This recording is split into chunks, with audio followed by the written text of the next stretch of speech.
Good evening, everyone, and welcome to tonight's Yountville Town Council meeting for Tuesday, August 1st, 2017. We are reconvening from a special meeting we had at 5:15 to interview candidates for openings on our Yountville Arts Commission. So we are now entering our special regular meeting for this evening. Roll call, please. Councilmember Durham. Here. Councilmember Dorman. Here. Councilmember Moeller. Here. Vice Mayor Dornbecker. Here. Mayor Dunbar. Here. Please join us in the Pledge of Allegiance.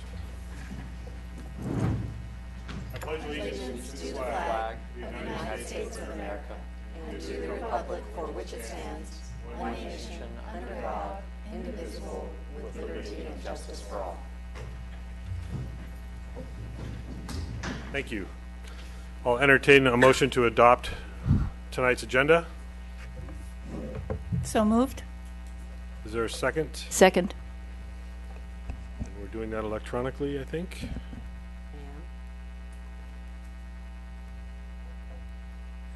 We're just waiting for our tablets to catch up. Please vote. I have to go out and come back in, so I vote aye. Yes. I'm pretty sure this is going to be unanimous. I'm going to go out I on a said limb. aye. Okay, there we go. We have an agenda. So now I get to recognize the fine service of one of our own. Michelle Dame, our town clerk, has been recognized by the International Institute of Municipal Clerks and has received a very special recognition. So we want to make sure that we recognize that honor that she has received, the the status or designation of certified municipal clerk. And what I would like to say before I invite Michelle to come down to the podium is that on behalf of all of us and the staff, I'd just like to thank you for all the leadership you give us, not only just here in the meetings, but keeping us straight with our paperless agenda process, the record retention, and all the other things that your role is responsible for. So thank you for all the support you give us, much beyond just our meetings here every other week. So if you would join me down at the podium, please.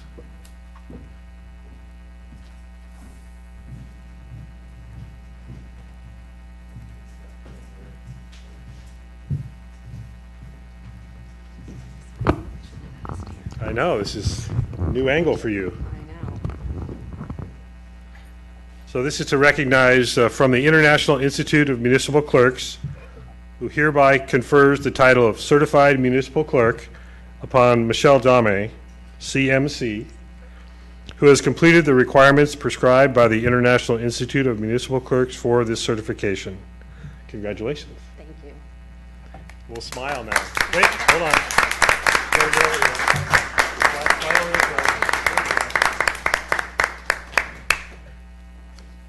A comment? Yes, briefly.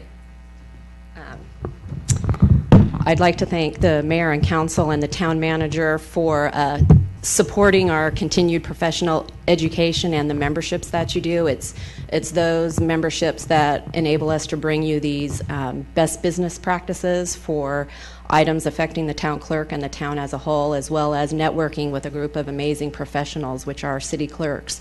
We have an amazing listserv that we share information regularly on, and so we don't have to reinvent the wheel. We just have to adopt it or adapt it to the needs of the community, and they're very supportive of each other in this process. And it does take a lot of time to earn this certification. It's a combination of your professional experience, your educational experience, your memberships, and they provide two levels. They have a CMC, and then you can go on to earn a MMC, which is a Master Municipal Clerk. So thanks again for all these, for allowing us to continue this education, and then with your leadership, it enables us to provide these improvements for the community and the businesses to, be advanced technology and all that. So thank you very much, everyone. Great. Well, thank you very much, Michelle.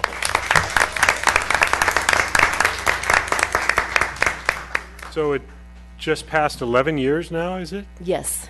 Just in July, 11 years here. Yes. Congratulations on that. Thank you. It's a pleasure. like it. So it's the happiest 8 years you've had with us. And we'll move on to public comment now on any items that are not part of our agenda. I know several, if not most or all of you are here on an agenda item we have, but if there's anything else you'd like to address the council, now would be the time. Seeing no one come forward, we'll move right ahead to our consent calendar items. We do have 3 for consideration and potential action. Is there a motion to approve the consent calendar as presented? I move adoption of the consent calendar. And is there a second? A second. Please cast your votes. And that passes unanimously. Thank you very much. We have no presentations scheduled for this evening. We'll move right ahead to our public hearing, a home occupation use permit request for 6887 Jefferson Street. We'll start with the staff report. Good evening. Tonight you have before you a request for a major home occupation for Aware Care, a skincare and hair care studio that would be operated out of the spare bedroom of the residence at the corner of Jefferson and Monroe Streets. And the skincare element of the business will include facials that will vary in length of time from just about an hour to up to about 2.5 hours. And the hair care services will include haircuts that last 1 hour. And applicants have indicated that the hair services only include haircuts rather than the more involved hair services.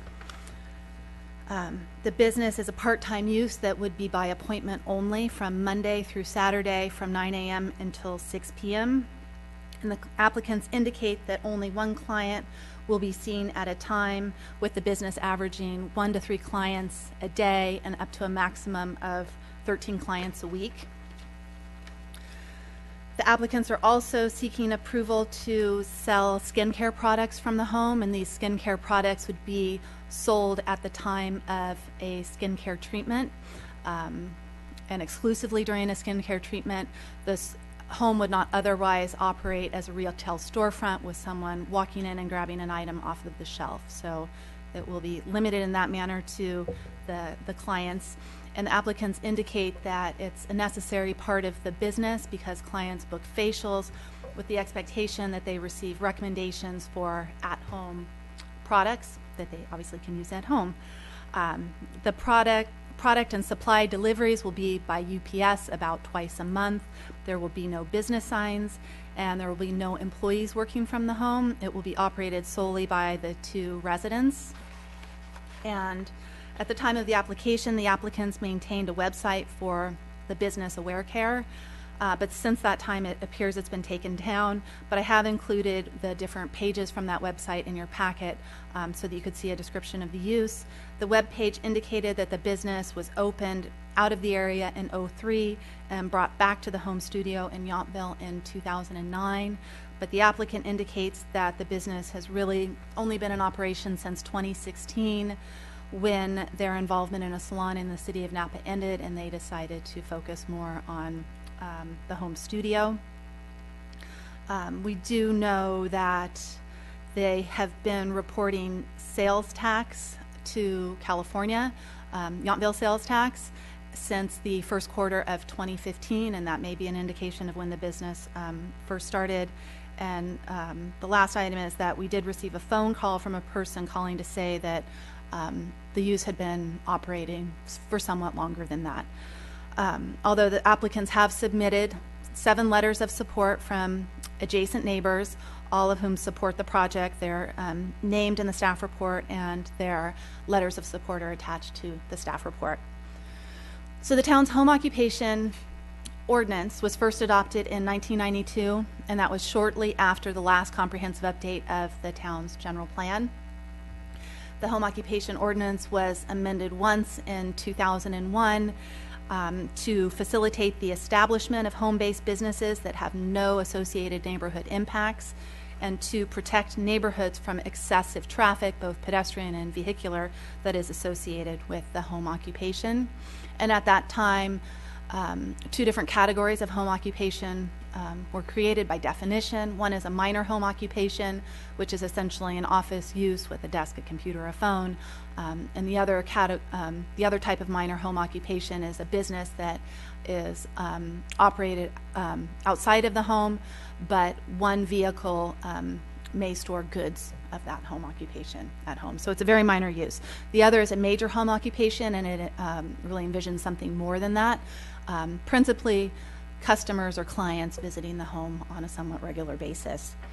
So only 2 major home occupations have come before the town council since the major home occupation category was created. One of those was approved and the other was denied. I'll just briefly introduce these for you so you know some of the parameters that are already in place.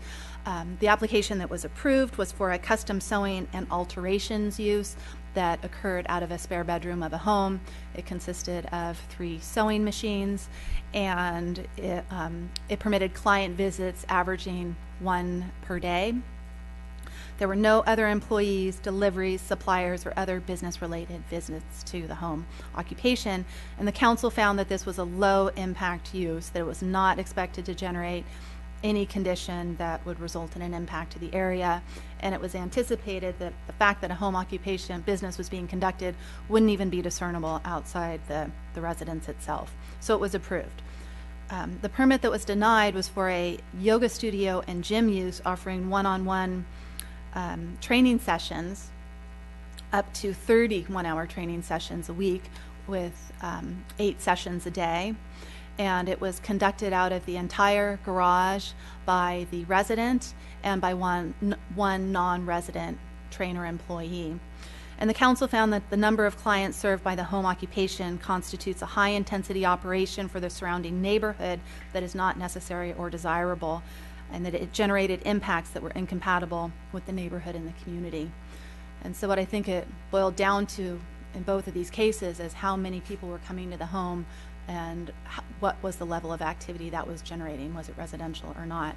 So as with any major home occupation, the main question is whether the use is appropriate for a residential zoning district or whether it's a use that's more appropriate for a commercial zone. And I would go back again and refer to those 2 goals of the 2001 update of the major home occupation, one of which is to facilitate the establishment of home-based businesses that have no associated neighborhood impacts, and to protect neighborhoods from excessive pedestrian and vehicle traffic. So in this case, we would look at the parking impacts and the pedestrians and vehicles that visit the site on a daily and weekly basis. And in this case, there is no parking devoted to the use on site, although there is a driveway in front of the garage that could serve this purpose should the council wish to add a condition of approval that guests park on the driveway. It is in a residential zone, so there really could be no signage indicating that that is business parking during business hours, and the applicants would need to advise clients at the time they book a service of this requirement. If they don't park on site, we see an average of 1 to 3 clients per day parking on the street in an area of the Old Town Historic District that is somewhat crowded with business employee parking and visitors to the park. So it is something to consider. When we look at the maximum impact, we're looking at 13 clients a week, or a total of 26 visits per week. And assuming those are vehicle visits, that does add volume to the neighborhood. But I would refer you to the Institute of Traffic Engineers and their trip generation models for single-family residential uses, and you would be surprised at the typical trips generated by a single-family residence. It's 9.57 trips per day, or 67 per week, and obviously that number varies greatly. That's the average, with some families using less than that. So the 26 visits related to a business, which may be less, is really somewhat consistent with a residential zoning, residential zone. The question or concern becomes whether the business is successful and there is growth in the business, which could lead to more visits per week. And while the use permit would cap the number at 13, this could be difficult for staff to determine whether the business was operating consistent with this, or whether leeway is taken to see the clients who want to come over. So that's one of the concerns, but on a basic level of 13 per week, we think that's more similar to the 7 that were approved by town council, and separated enough from the 30 visits for the more intense use. Although I will mention that I think there is a tipping point, and it may be very close, and then if other residents were to conduct home businesses, what might the cumulative impact be? So the other issue I wanted to mention is the skincare products that are for sale. And this aspect of the business does not operate as a typical retail storefront, as I mentioned, because customers will not visit the business simply to purchase product. And the deliveries to the business are only expected to occur once or twice a month. So it is distinguished or separated from a more typical retail storefront, and by being linked to the clients that are receiving home skincare services, our determination is that is consistent with the intent of the home occupation permit, even though these products are not produced on site, and the ordinance is clear that that's the type of products that are expected to be sold on site. So we have included a resolution recommending approval with conditions of approval. I did mention there's an option to add a requirement for parking in the driveway. And I would also like to add a condition, after consultation with the town attorney, that the business shall comply with the ADA. And that's because a business that opens their doors to the public is required to provide that type of access. And I'm free to answer any questions if you have them. Thank you. Questions of the staff report? Who would like to start? Any questions? Councilor Dorman? Thank you.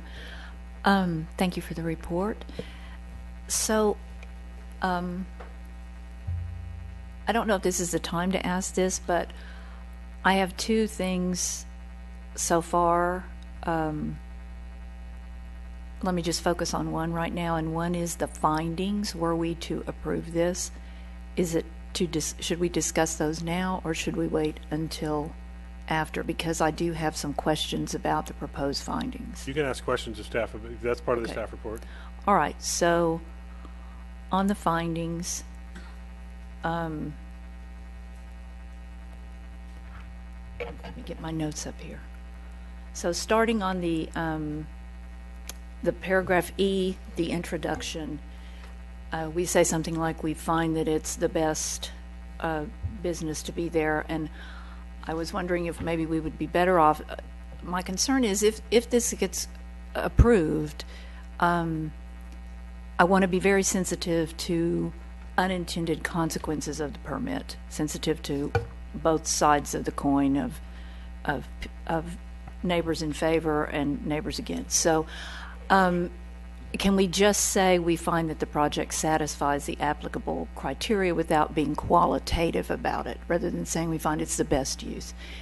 Finding number 2 under the home occupation permit, I think the question is, if it's not in a garage, then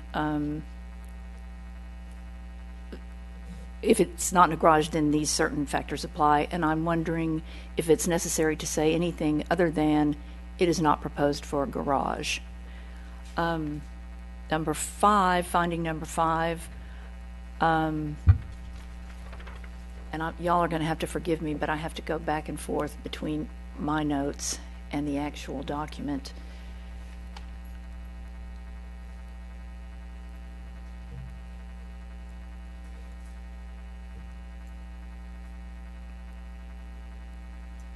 Sorry, operator error. Here we go. Well, while you're looking for that, let Okay. me just clarify that Yeah. up in the recitals, there was a non-substantive correction of the date of the use permit from July 18 to August 1. Correct, thank you. Okay, so Go ahead. sorry, thank you. Finding number 5, home occupation. We need to find that the occupation will not generate pedestrian or vehicular traffic beyond that which is normal to the surrounding area. And we we have quite a bit of verbiage in there, and again, I'm wondering if the second paragraph in particular, where we talk about if they find that, as Sandra said, if the business grows, and how will we do that? I'm not sure that goes in a finding. To me, the finding maybe should be the first paragraph. This is how many they're going to say, and this is how many they're going to have, and this is consistent. That's really our finding. And we do, as Sandra has pointed out to me, we do address the number of guests and clients down in the conditions of approval. Same thing on finding number 6.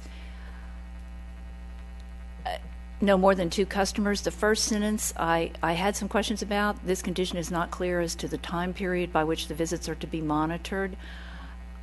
I just wondered why we say that. I wonder why we don't just say under the conditions of use, then conditions of approval, only 2 can come in. Finding number 7, I had proposed something fairly significantly different, to change it to, although skincare products used by the esthetician are not produced on the premises, they may be sold in personal use quantities in connection with a scheduled service. No products will be sold separately, and product sales will not generate client visits. Council, and again, concerned about the precedent we may be setting, to say something like, council has not addressed this issue before and makes this finding specific to these facts also, something to address the precedent. Use permit findings, and I'm now on page 3 of 4 of our resolution. It says that we need to find that it will provide that the development is necessary or desirable. And I'm wondering, in the finding, it says the home occupation provides a necessary or desirable service. And I don't know whether it's proper for the town to say necessary or desirable. I know that they are 2 different things, and it's the alternative or, but that just struck me. And then further down under the use permit findings, number 3, such use or feature as proposed will comply with all applicable provisions of the title and will be consistent with the general plan. And I have talked to Sandra before, and she's going to add that it does meet the policies and standards of the general plan. But my other question was whether it complies with the intent of the chapter. And I know after talking to the town attorney, we have discretion, and we do look at the intent, but I don't know for purposes of a finding whether it's better to just say it complies with the chapter. And those are my thoughts on the finding, my questions. Thank you. So let me ask, I'm not sure, John, if you've been able to look at these findings, or if Gary was the one behind these. Can you address council members' comments about these? Sure. Well, I heard 2 comments that I think were directed most specifically to me, which would be on finding use permit finding number 1, whether we should state the finding in the disjunctive, necessary or desirable.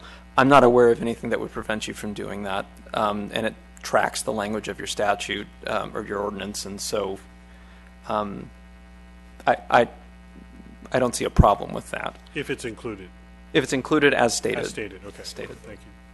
And then I think the other one that seemed most pertinent for me to address was your last comment, ma'am, about the last finding, whether the home occupation complies with the intent of the chapter or whether it just striking out the words the intent of, so just the home occupation complies with Chapter 17-120. I think the utility of those words, the intent of, is it does clarify that, as Ms. Liston explained in her staff report, that the words of the ordinance do talk about preventing the sale of goods that are not produced on site. And so I think using the words intent of do convey that, we're reading this because the intent of that thing of that provision is to prevent home occupations from essentially becoming retailers, right? From becoming like a CVS or something like that. And so I think that including the words with intent of actually would be useful as legislative history in legal terms to explain why the council is interpreting this chapter this way. And the other comments would be more policy-based for council's consideration more than your legal interpretation? I think so. I mean, if you disagree with me, ma'am, if you think there is a legal question that I missed, but those are the ones that struck me. No, thank you. And those are your questions for now? Other questions of the staff report? Councilmember Durham? Can you tell me what business has been going on at the address then? You said they've been paying tax, that there's been business since 2016. So what business has been Well, there's transpiring? conflicting information. The applicants indicate that the business has operated since 2016, but in light of the fact that we found that they've been reporting Yountville sales tax since the first quarter of 2015 for Aware Care, and that we did, and the website said what it did itself, their own webpage, and that we had received that comment from a concerned person that the business was ongoing. We believe that the business has been operating. I can't tell you when it started. So The concern is longer than just immediate. And so when we say business, it's not just selling products, it's people coming in and utilizing these services that are being outlined today. We believe so, yes. Okay, very good. Thank you. Just, I'll follow up on that. According to the applicant's own website and in her own words, that they've been operating since 2009 in the Yountville my home studio in Yountville. Yes. So there was no business permit requested or approved since 2009, nor since 2015 when sales tax started being recorded, and then the applicant said that the business didn't start until 2016. That is correct. So there's clearly inconsistency there that I'll invite the applicant to address to try to clarify that inconsistency. There's no condition in here for a review, which is often what we do for new businesses or newly requested permits for businesses. What are your thoughts on that? Because there's clearly a concern for impacts, whether it be traffic, parking, or other impacts, and we don't have a review component to this.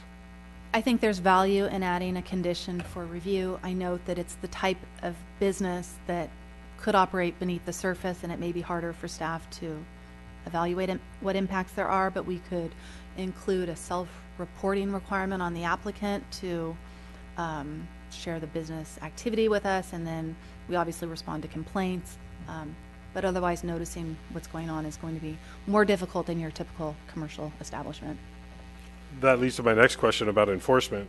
How do we know if the condition changes that the residents are no longer the only employees, or there are more visits than 13 a week? We would probably only know by complaint from a resident. And the same with product supply delivery schedule of no more than twice a month. Right. This would all be based on somebody having to see it happen and know, first of all, knowing how many visits are allowed, then standing there counting how many visits are happening. Exactly. And saying they're in violation. So there's not really a good enforcement mechanism that you see other than trusting the applicant. Right.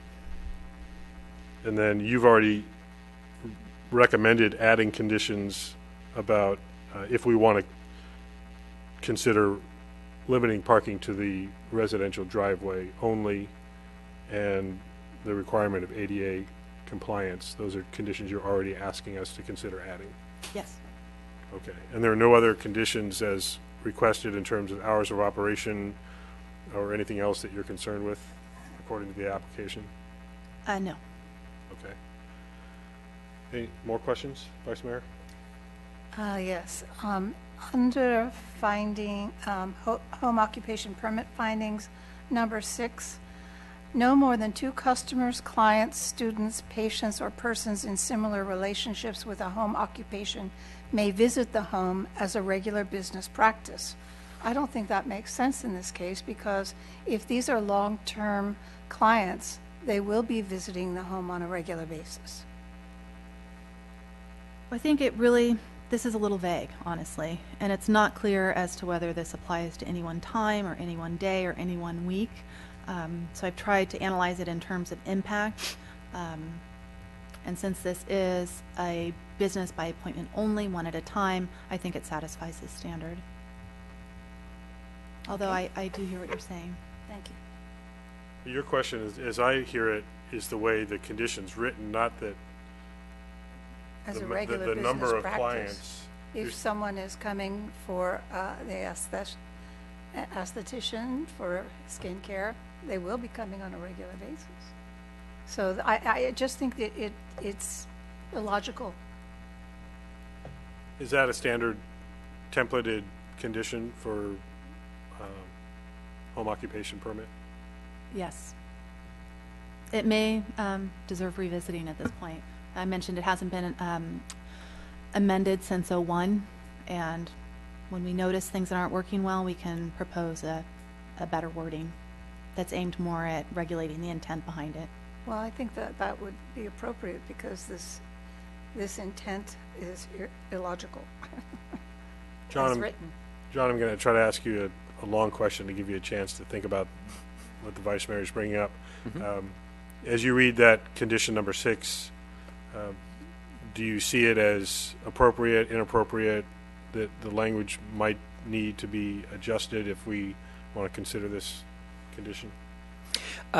I agree that in general the condition is vague, that the finding you were asked to make is vague. I agree with Ms. Liston's interpretation of it. I think I read it to mean no more than 2 customers visiting the location at a given time to minimize impacts. I think that if we read it too strictly, it could affect the viability of any given business that you were looking to permit in a given home occupancy.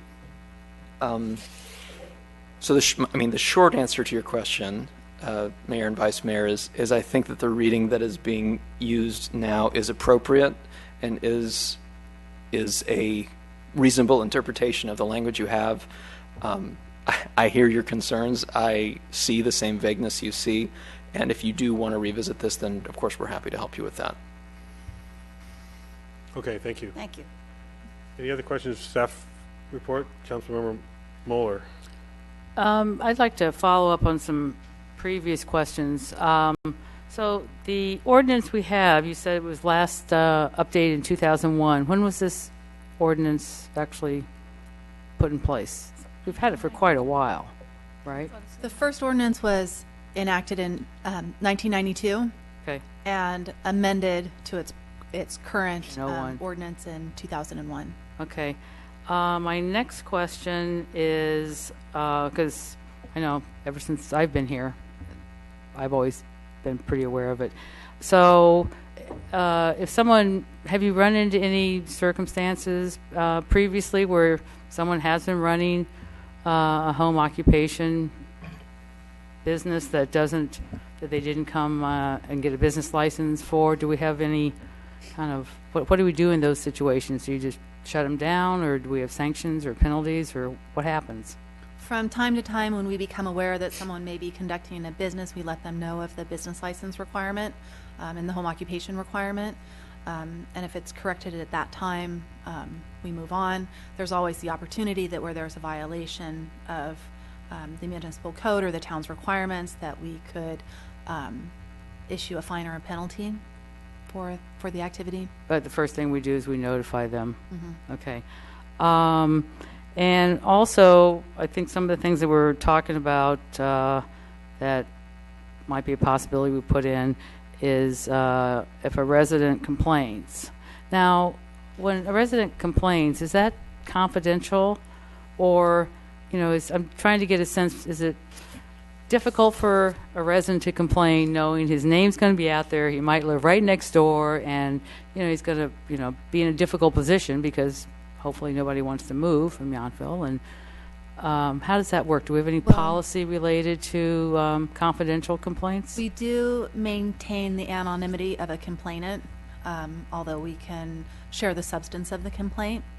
I do know that neighbors can be reluctant to comment on projects against other neighbors, and I did receive a phone call today from somebody who it seemed wanted to say something but didn't follow through. So it's sensitive. Mm-hmm. It is sensitive, right. Okay, those are my questions for now. Thank you. Any other questions of the staff report before I open the public hearing? Okay, I'll go ahead and formally open the public hearing. I'll start by, so I don't forget, that we did receive 2 email comments, both in opposition of approving this request, basically for the same reasons, which are the impacts on parking in the neighborhood and in particular the quiet residential neighborhood as it stands now, from Ted and Irene Jenny and from Carol Fink. So I bring those up for the record. So, and an e-comment. I did not see the e-comment. Michelle, are you aware of that? I don't see an e-comment here.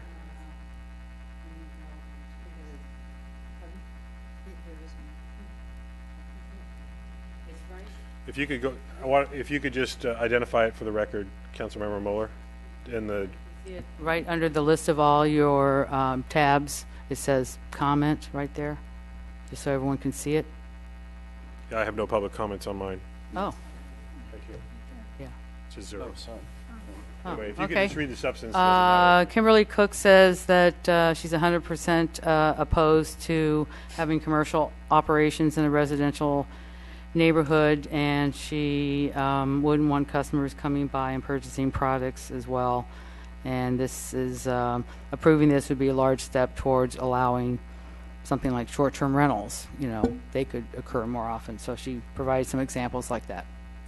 So she was opposed. And for clarification, Mayor, I did, on the main agenda, I did hit the refresh button in the lower left, and it did appear on my iPad Okay. now, so it is there.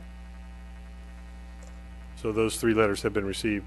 So now, as part of the public hearing, I'll invite the applicant to come forward and make a presentation. You've heard some of the questions that the council's already asked. If you could address those, and then we'll invite members of the public to comment. And just for some of you, I know we have some faces that we don't normally see in here.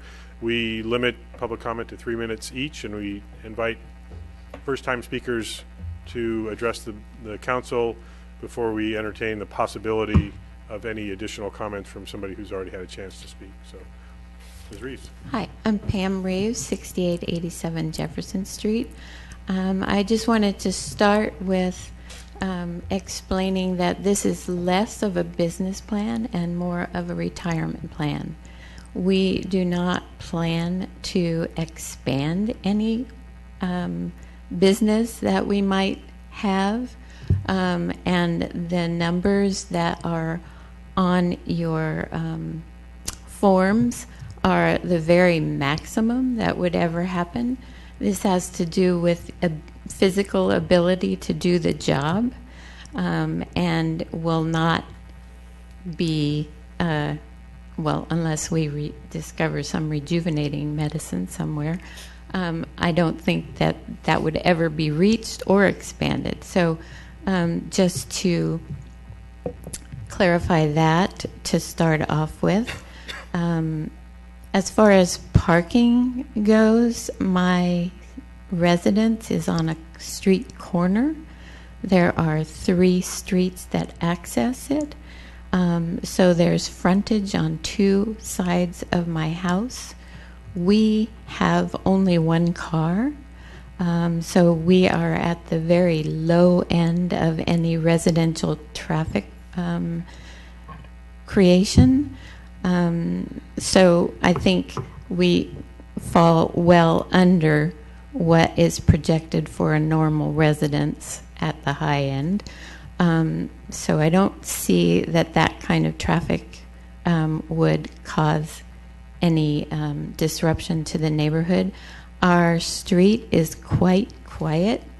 For the most part, we don't get that much parking around our house because of the park or anything else, really. I very seldom have anyone parking in front of my house that I don't know. And let's see, generation of UPS traffic. I have neighbors who receive UPS deliveries every day because of Amazon, I'm sure, but I don't do that, and my business would possibly generate 1 to 2 deliveries a month. That's the maximum. I don't need to order that much.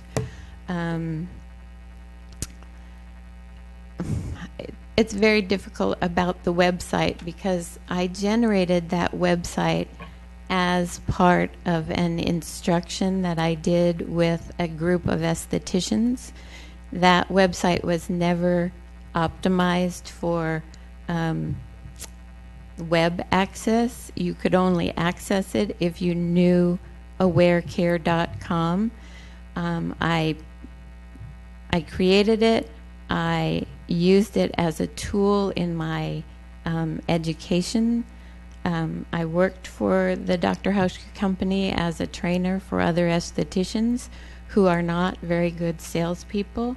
So the idea was to show how easy it is to create a website, how easy it is to publish it, and then as I traveled, which I did a lot for the company, to individual estheticians' clinics, I would call up the website to use it in my discussions with them about their business. So it's kind of unfortunate that it's still up, or it was still up. It was not created to generate business at my house. It was just an example of how you would do it. And the language in there is, of course, to create a story. And when you have gaps in time frames, people get confused about what you do and what you don't do. So that's an unfortunate issue, and it doesn't really relate to my business. So, yeah, I could use it now if I get a use permit, but it was created for a different business, not my personal business. Let's see.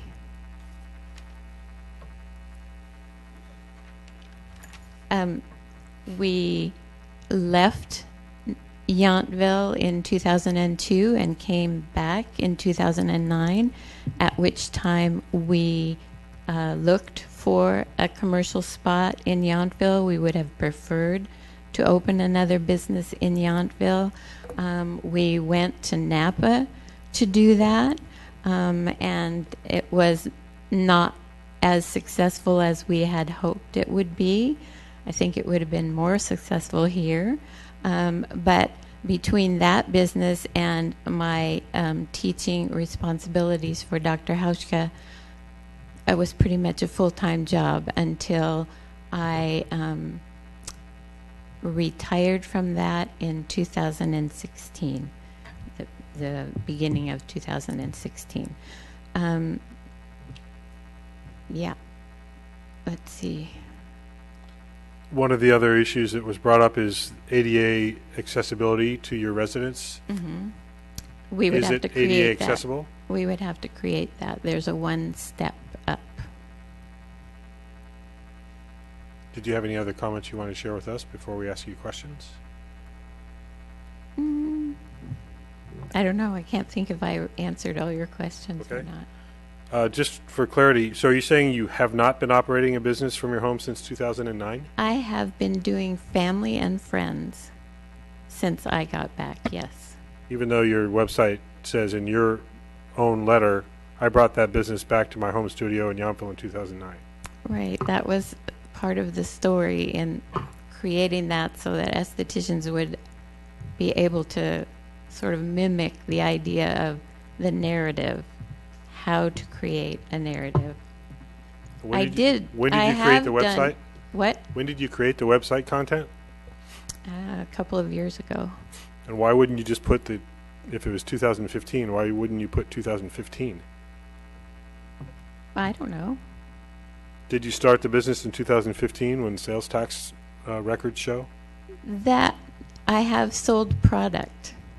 So you're saying that you didn't do any facials, no haircuts, none of the services I you're have asking for in done this friends permit? and family, yes. So in your opinion, you didn't run a business without a permit? Well, Did you I think charge? technically, yes. You charge your friends and family, or else you wouldn't have sales tax. So- Well, that's for product, right? So, but that's Yeah. a business also. Yeah. Okay. And I'm here to ask for a use permit and a business license because I became aware after attending many meetings that this was a big deal. And to the resident who says that you've been operating this business for several years, you would say what? 'Cause I that's would say I have had friends and family visit me, and I have done treatments, yeah, on them. Okay. Other questions of the applicant? Anyone like to go first? I do. Vice Mayor? I was wondering, since you stated that this would be the maximum number of people that you would want, 13 per week, the comments that I have received are concerning having more than 3 clients per day.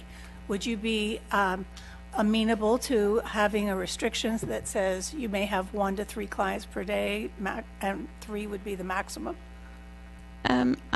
I think that would be all right.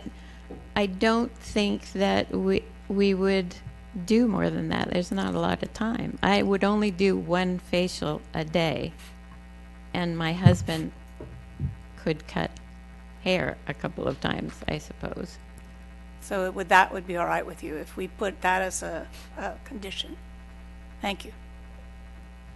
Other questions of the applicant? Councilmember Mueller? Well, yeah, I was, so the original home-based occupation ordinance, you said was 1992, and you were on the council then, is that correct?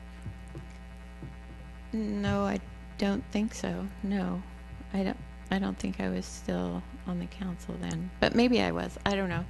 But yeah, I don't remember this ordinance as it is now. When I was on the council, it read that we were encouraging home occupations, and it gave examples like beauty parlors and things like that, and offices. And I actually talked to 2 of my neighbors who have also been council people, and that's the way they remember it too. So I don't know. Okay, thank you. Any other questions of the applicant?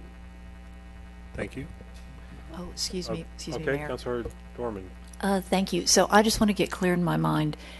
If you're giving a facial, your husband will not be cutting hair. Right. You will both not be working at the same time, just one of you at a time. It's not possible. We have 1 room to use, and you can't do both. Okay, thank you. Seeing no other questions of the applicant at this time, thank you. I invite any other members of the public that want to comment. Who's first? Okay, come on up. Could you please state your name for the record? Once you're up at the microphone, though, sorry. Michael Bork, and I live at 6786 Jefferson Street, which is about a block away. B-O-R-C-K. So I think I live about a block away from the residents who we're talking about. I appreciate the detailed degree to which you look at things like parking and that sort of thing. Obviously, as a community here, we have a great deal of issue related to parking. Where I live, I mean, as of this weekend, for example, the winery on Washington Street had a full weekend worth of partying, and that filled up my street and the spaces in front of my house totally. That said, I want to make it clear that I don't really mind this. I understand that there might be 20 or 30 people who are parking on Jefferson Street because of the need to work at the French Laundry or at Redwood or another one of those restaurants. I don't have any problems parking. People who come to visit me don't have any problems parking. But the reason I mention it is that it almost seems inappropriate to have a conversation about what kind of parking might be the result of somebody who wants to open up a business where there might be one person or 13 people a week. When we consider this town and everything that's going on in this town and the extraordinary nature of this town, over 500 hotel rooms, I don't know how many restaurants we have now. We have hundreds and hundreds of employees who are parking here. We have thousands and thousands of tourists who are parking here. And to have a conversation about something like 13 additional cars or requiring that they park in their parking spot, their one little, in front of their garage seems inappropriate. I might use a stronger word, but inappropriate comes to mind. I am fully supportive of this. I'd like to encourage you to recognize that it's no longer 2001. It certainly isn't 1992. Everything in our economy has changed. People are working at home. People are working at odd hours. That said, I appreciate that we have to be concerned about what's going on in our community.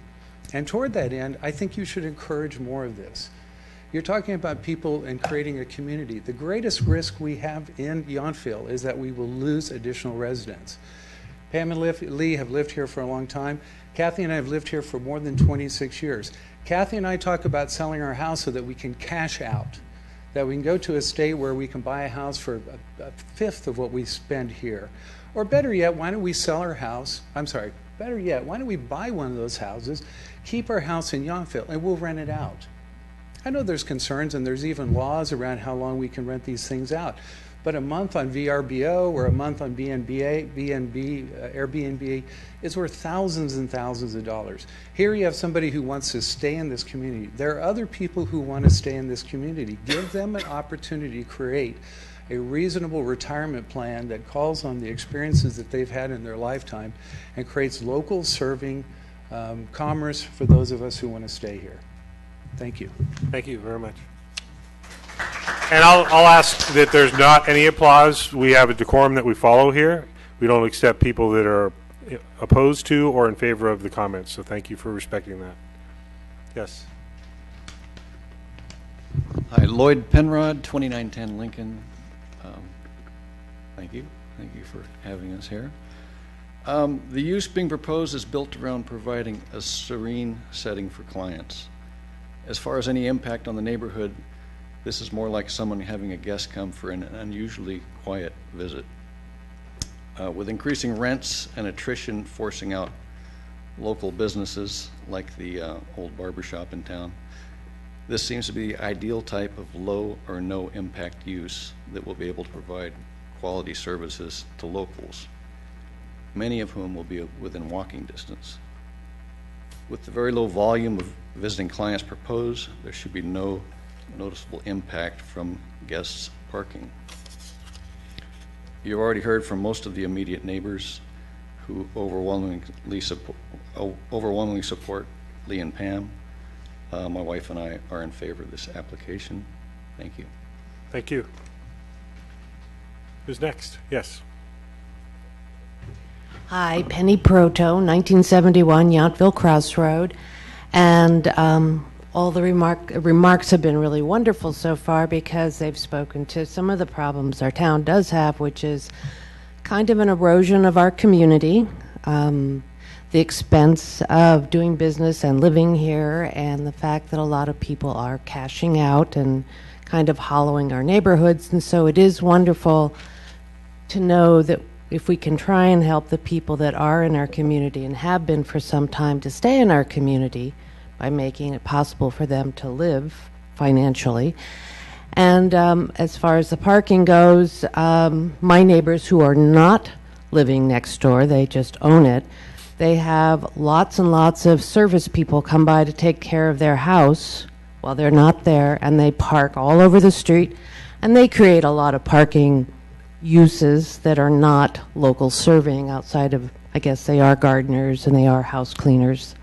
So it's nice to know that 13 is not a big number over a period of time compared to what a gardener twice a week, 2 trucks, and a house cleaner. So I'm in favor of having our neighbors be able to do a business that is low impact. Thank you. Thank you. Who's next?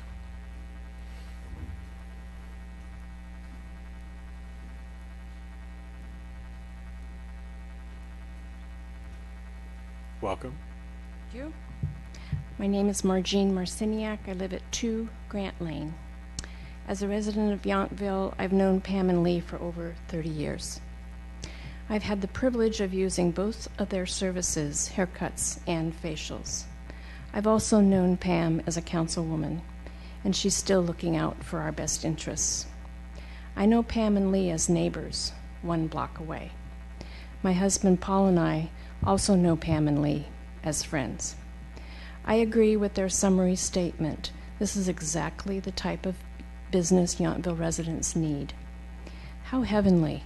I can walk a block and get a great haircut and or treat myself to a fabulous facial and enjoy the genuineness of down-to-earth, thoughtful people in a very relaxed, welcoming setting. Pam and Lee have been major contributors to Yountville over their 35 years of living here. They are extremely considerate of the environment, globally and locally. They care about where they live and how they live. They care how they impact others and how we impact them. I can tell you there's been little or no impact, noticeably, for however long she's been doing facials for friends and family. I urge you to support Pam and Lee. Please do whatever it takes to allow them to stay in Yountville and provide the excellent services that they are well known for in their home. Thank you. Thank you. Anyone else? Some of you here just to watch and listen. Okay. After Judith, you're next. Yes. I'm Judith Caldwell, 6880 Jefferson Street. For over 25 years, I've lived across the street from Pam Reeves and Lee Richardson. They are quiet as a couple. Their small household is among the most quiet in our peaceful neighborhood and our very small block. Pam and Lee have not been good neighbors. They've been great neighbors. For nearly 3 decades, I've grown to see the depth and breadth of Pam and Lee as a couple, and I've watched them work flawlessly together. And they have seen firsthand their ability to help in an emergency in our neighborhood. A personal incident that comes to mind immediately was 2 years ago, I became very, very ill with food poisoning. My husband was out of town. Our son was at college. Thank goodness she was at home after midnight, because when I phoned Pam for help, she rushed to my aid without hesitancy. As you can imagine, I was grateful for the close proximity of our homes. Recurrently over the years, when anyone on our block seemed to authentically need anything, Pam and Lee have always been there. They've consistently demonstrated human kindness, patience, and helpfulness. Before I moved to Yountville in 1992, Pam had successfully served on our town zoning and design review board for 5 years, after which she served for 4 years on the town council. Why do you think she chose to do this? For the same reason you chose to do this. Because she, as each of you, cares deeply about Yountville and what goes on here.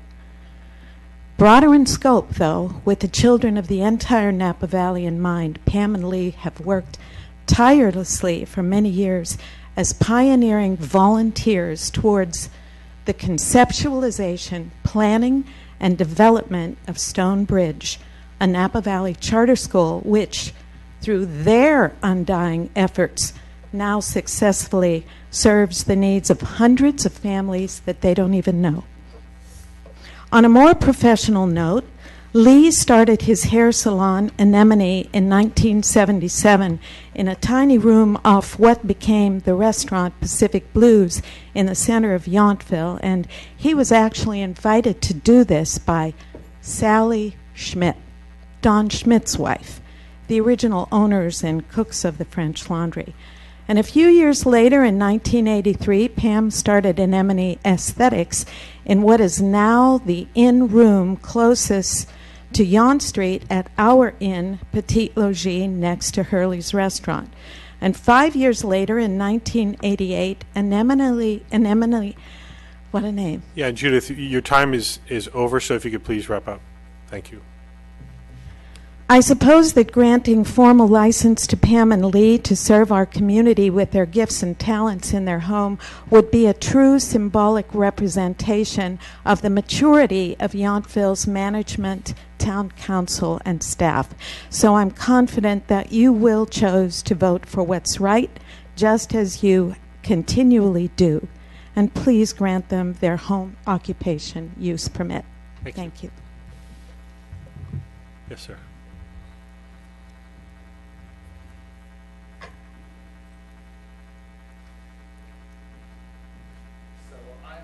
Richardson from 6887 Jefferson Street. If you could raise that microphone up a little bit, please, so we can hear you. Thank you. Other applicant.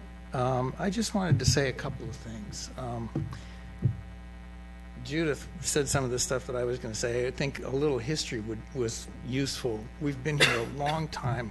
We've started multiple businesses in town, always on the up and up. They were out in the open and everybody knew about it.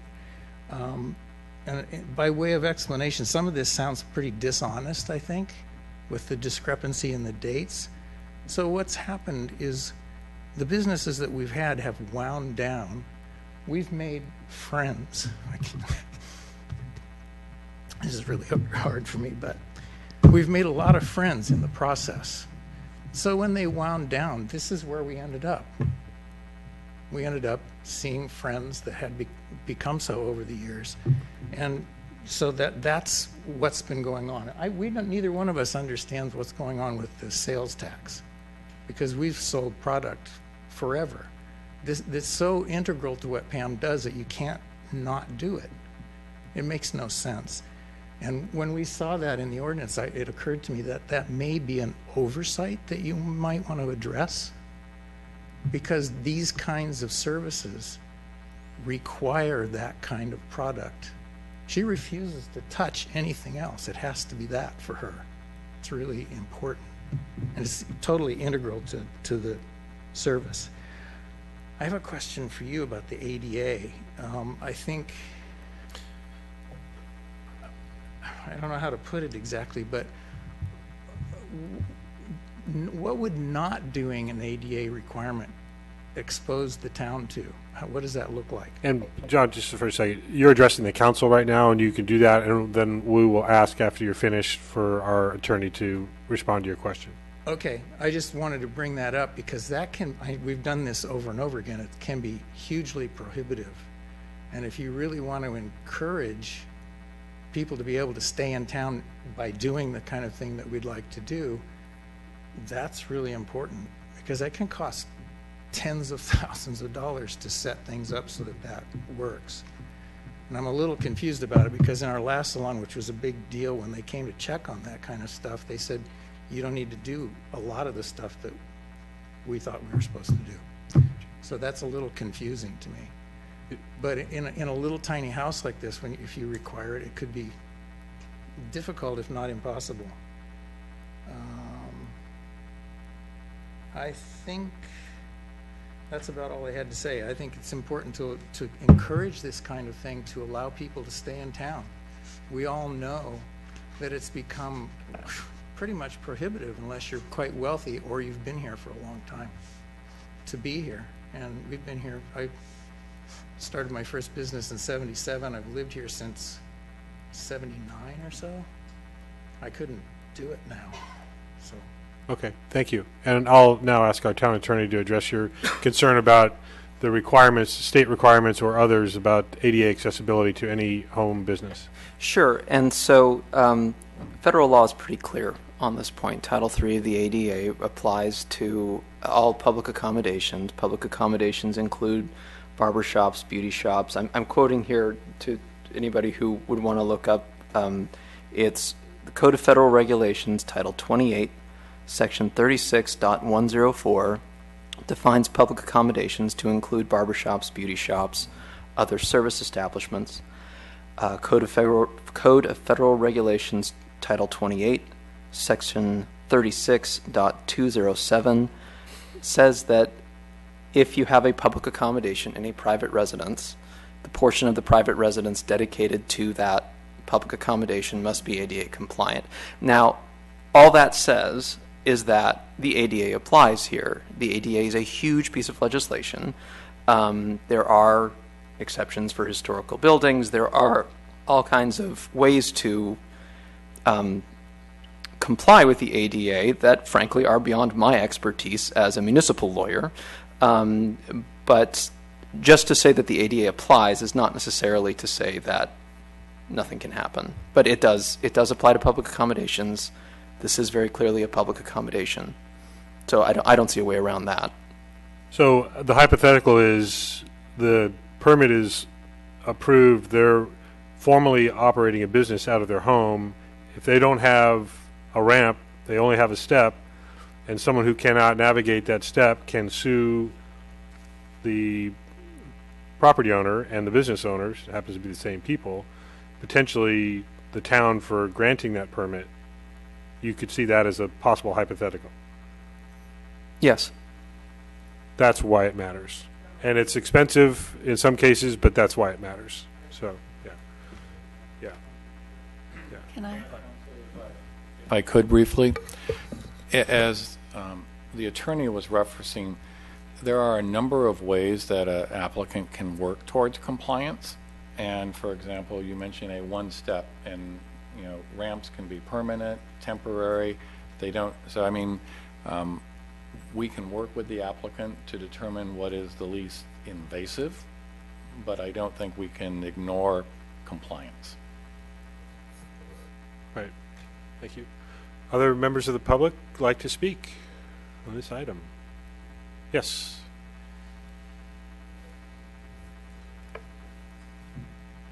Jay Caldwell, 6880 Jefferson Street, 6880 Jefferson.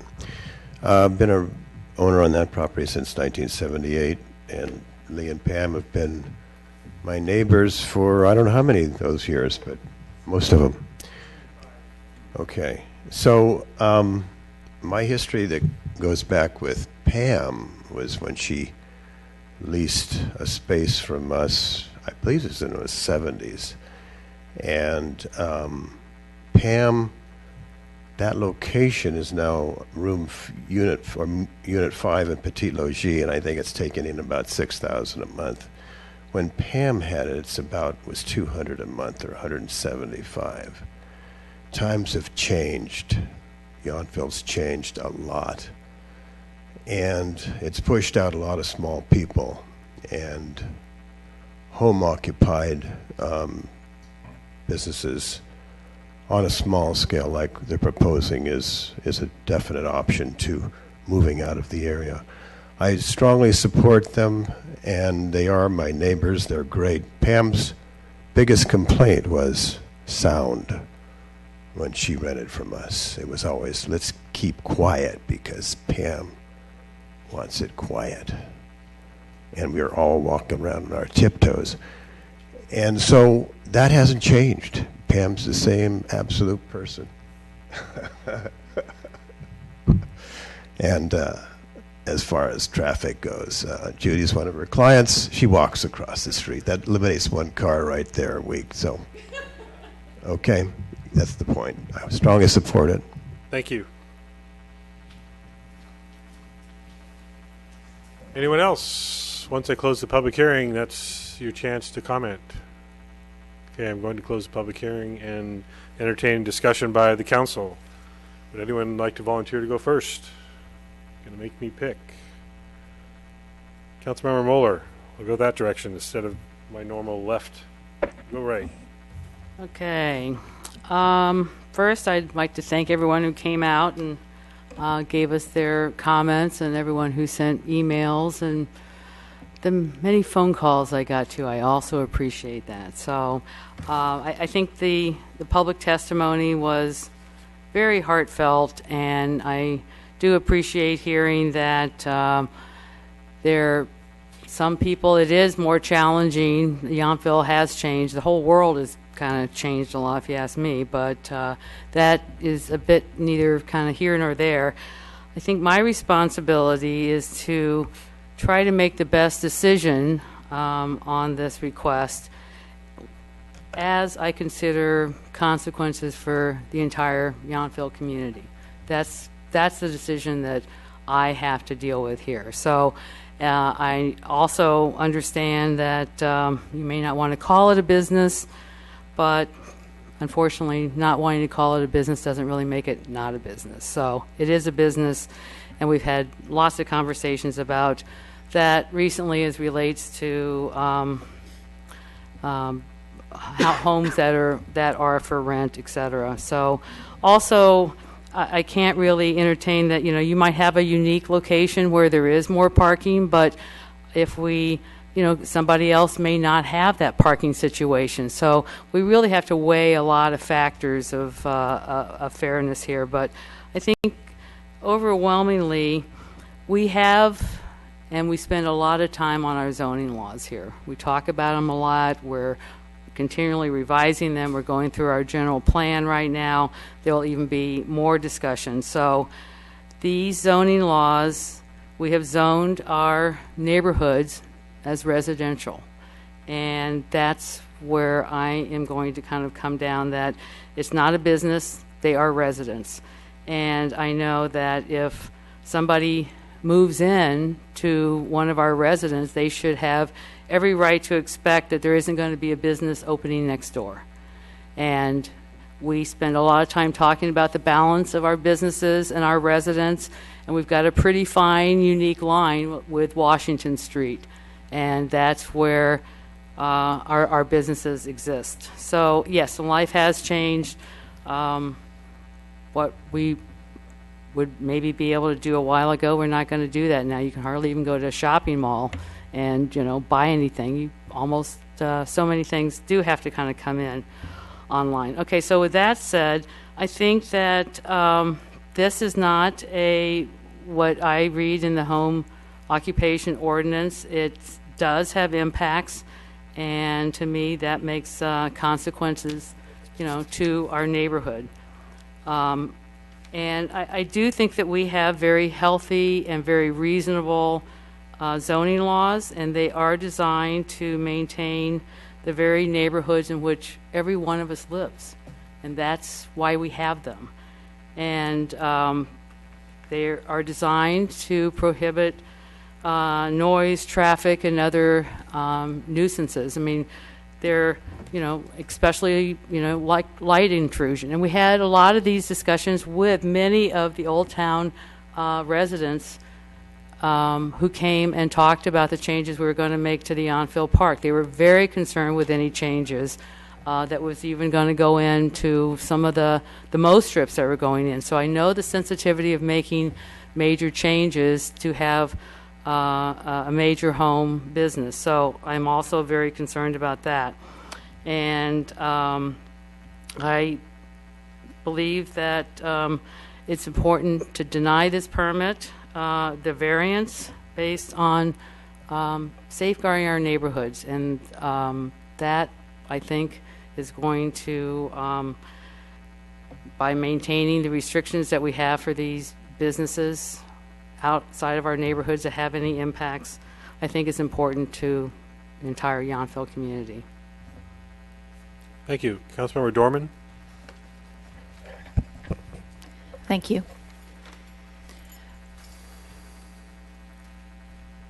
I had a discussion today with our town attorney, and after talking with him, the first question for me always is, can we do what is being requested under our ordinance or ordinances as they stand? After speaking with him, I am persuaded that we do have discretion to approve this use. After our meeting today, I did hear the town attorney saying, as a matter of law, he believes that at least two of the findings with which I had some possible issues are acceptable. I have, I think, done a pretty complete list of the findings as far as what might be policy matters, because, like Councilmember Moeller, I am very sensitive to commercial creep, to preserving our neighborhoods, to a lot of the comments that are not here in person tonight, because we do hear from people who are not here. I think in this instance, though, there is a way to craft conditions of approval that would allow us, because I think if we do have zoning laws and we do want to keep them strong, but clearly there is a place in those zoning laws for home occupations. They are clearly contemplated. I think this is an example where crafting very strong findings and conditions of approval, including something like a 6-month review and even a monthly ledger or report from the applicants to say, we had this many people, these are the times they came, this, that, and the other. I think strengthening the conditions here, we already have 13 people a week. As Vice Mayor Dornbecker said, we could make it even stronger and say no more than 3 a day. We have a condition of approval that says we're not going to have any sales of products associated with non-service. There's going to be no signage. For the ADA, I missed my opportunity to ask this, but I would be interested in, do we typically require this as a condition of approval? Or is this something that we are seeking to impose only on this business? So those are my thoughts so far. And as far as enforcement, I think, is it more difficult to enforce this than suddenly there are extra seats at a restaurant? I mean, we hear a lot about enforcement up here. It's always we have a limited staff, and we always will. And I think we could craft a way to make this one of our stronger enforcements and look at it again in 6 months. Thank you. So just I'll ask John to follow up on that. I know from all of the conditions we typically see in a commercial zoning area, the ADA accessibility is a requirement. That's correct. Does it change at all, John, because of a home occupation business permit, or is it treated just the same? And any other permit that would come before us, we'd be having that condition likely. Yeah, so the first part of your comment is correct, that generally when the town approves or contemplates a straight commercial conditional use permit, ADA compliance is always involved. This is not unique in that sense. So the question is, what, if any, difference should there be, because this is a home occupation?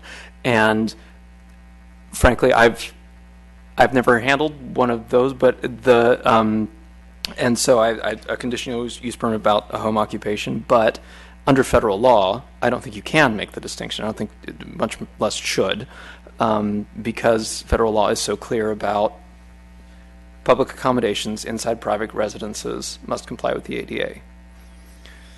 So that's my answer. Thank you for that. And I do, if we require it for everything, then that's how businesses are treated, and this wants to be a business. So thank you. Great. Clarified. Councilmember Durham. Thank you. I want to make one comment on the discussion of parking. As a council member here who has office hours, who walks the streets daily, all I ever hear about is parking. Every business that we deal with in town, we discuss parking. And I would say that 90% of the council meetings I've sat up here for, we have had to discuss parking. So that's exactly why we're discussing parking now. I would even go so far as to say that Old Town is one of the few locations in town where there is not perceived to be a parking problem, but that's exactly why we're talking about it. So I just wanted to bring that up. And to the staff's credit. That's why we have an employee parking management program now as well. So thank you. I want to start by saying I understand that the findings of the staff states that this complies with the provisions of the ordinance, and I accept that. I also greatly appreciate everyone stepping up in support, and I understand that as well. One of the best things about Yountville is our neighbors, and I've lived here 13 years, and I know my neighbors, and I actually work from home, so I understand this process as well. I also wonder what will happen in a year, 18 months, 8 months, when another person 1 block away from this applicant comes forward for a home occupation permit. How that will play out with all of you here as well as the rest of this town. And then all of a sudden parking becomes an issue, or noise becomes an issue, or they've only been here a year, so it's a little different. So I just want to understand that as well. Yes, this is local serving. Every single business in this community is local serving. Even though you hate it, the hotels are local serving as well. My family has stayed in those hotels. They serve me as a local. So all businesses in this community are local serving as well. With all that being said, I am fine that it complies with the provisions of the ordinance. Then I would ask for a condition of approval with a review, but not, I'm sorry, but not self-reporting. Given the history, right or wrong, confusion or not, I don't want it to be self-reporting. And I don't think 6 months is an appropriate time. I would ask that it be an 8-month review from an independent study, whether it be a traffic study to be determined by the town. Would probably take 30 to 45 days to determine that this is doing exactly what it says it should do. So if we add that condition to this, then I would be willing to support it. Thank you. Vice Mayor? Well, I think the very existence of a home occupation ordinance in our town laws and rules proves that home occupation has been part of the general plan. I think since the applicant is willing to make a limit of 3, no more than 3 visitors per day and no more than 13 per week, that will alleviate any problems with the parking situation, and only 1 at a time in the home. I certainly understand the idea that keeping good neighbors in our town who don't have to sell their house and cash out and move to someplace cheaper, I think that's a very important value for our town. So with the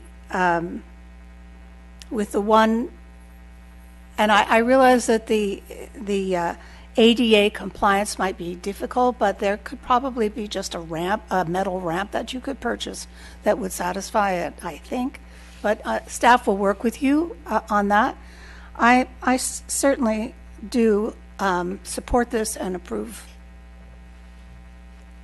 Thank you. I'll start off my comments by saying this is one of those challenging, difficult discussions because it's about friends and neighbors.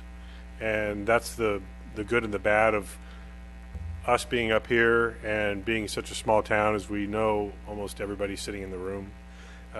So it's not about who's lived here the longest or who's the nicest or who's the quietest. We have to really take an objective as possible look at applications as they come forward. That's to be fair to everybody. So whatever decision that we make, it has nothing to do with the personalities involved, the neighbors, that type of thing. I appreciate everyone's passion for supporting their friends and their neighbors. I equally appreciate the statements that have been made by fellow friends and fellow neighbors who are not comfortable with approving business licenses in our residential neighborhoods. So that's part of our challenge, is to balance those concerns. I'll address some of the details of the application. recognizing we hear regularly about how special Old Town historic Yountville is just that, special, historic. There are conditions in the neighborhoods that fall within that district that are unique to the town, and we have to consider that also. I do acknowledge that in the general plan, this community decided back in '92 and has reinforced that home occupation is something that we generally support. And so I appreciate that the discretion to grant those licenses falls on us. That's what we're here for tonight. My biggest concern is the inconsistency in the history of this business. The applicant's own words say this business started in 2009. It doesn't make sense to me why that would be presented in the way it was presented, with the explanation that supported that.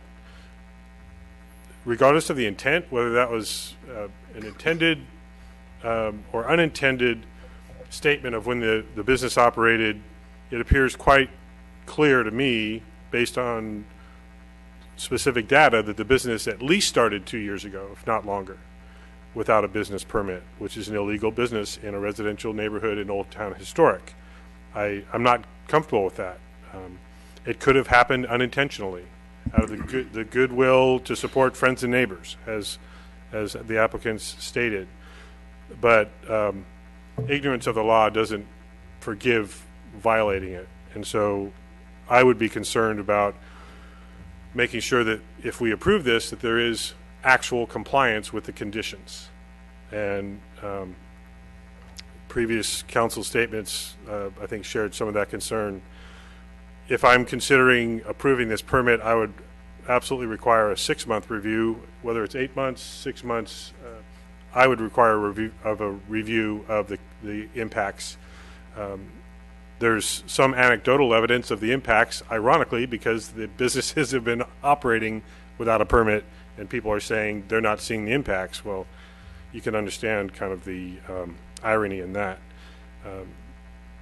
No question, I would require the ADA accessibility. It's not even up to us. That's federal law. We require it of every commercial operation. Anyone that invites the public in for a business, I mean, if you have an online business that brings nobody to your home, I think that might be something that doesn't fall within those terms. That's not what we're talking about today. I go back and forth about whether we should add a condition about parking in the driveway. Sounds to me like all that's going to do is move the resident's car out to the street and trade it with somebody who's coming in for the business. So I think restricting the number of clients per day and per week would handle the parking impact on the neighborhood. I also agree with the statements that were made by the public that it's no more impactful than when I have a landscape gardener come to my home and they park in my driveway, or have a housekeeper come and they park in my driveway. I do see it as an impact, but one that is minimal and reasonable to consider and support.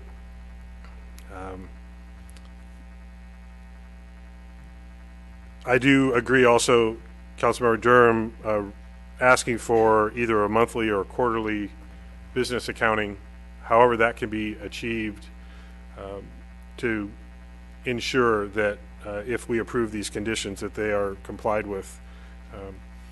And the concerns that we've heard in opposition really have to do with protecting our neighborhoods and our community, and it's just, this is the challenge. Those are the exact reasons that some of you stated that you want to support this business, is that you're concerned about our community and the impacts and keeping our neighborhoods viable and vital with actual full-time residents here. And so that's kind of where I am, a little bit torn on an ultimate decision. Troubled by the lack of compliance to date, but supportive of the intent to serve friends and neighbors. So guess we'll find out when I push the button which way I'm going to land on this one. But it is not, as is typical, it's not as clear and easy as it looks on paper sometimes, and it's going to take a lot of thoughtful consideration by all of us. So those are my thoughts for now. Any other last thoughts before I invite a motion if there's to be had? Hold on just a sec. We'll go with Councilmember Dorman and then the Vice Mayor. Thank you. I have a question for Councilmember Durham about the independent testing. Do you see, and I think the mayor may have mentioned this too, to me there are sort of two ways of testing. One is to have somebody look at the books and records and see actually these many people came on this day, etc. And another, I guess, is to count how many cars are there before and count how many cars at the end. I just was wondering if somebody could flesh out for me what testing, more specifically what we had in mind, what they had in mind. I'll ask staff to explain. Do you have a thought on how monitoring could be achieved? Well, I think reports that would indicate actual traffic and actual generation of business would help. I don't know if that's looking at sales receipts or income. I really don't know. We don't generally require this level of information from commercial businesses because it's easier to determine. I do know that if we were to hire a traffic consultant to do a study, we're probably looking at thousands of dollars. I don't know about hiring an accountant to look at something. Do you think the intent can be achieved by reviewing sales tax information? No, because sales tax information is just a portion of the business. It doesn't really identify all the customers, and it's only for half of the business. Yeah, services would not be taxed the same way as product. Right. Okay, so I'm not sure if that answers your question, Councilor. Let me try and answer a few more things on the practical side. A traffic study is generally done in a point in time with a comparison against another point in time. That's fine. No, what I'm trying to say is it doesn't necessarily do you're looking at the total traffic count. So I don't know that we're going to be able to get you the information at the level. Well, to that point, the other problem is the business has been operating, so to start checking now. So make it a 60-day review.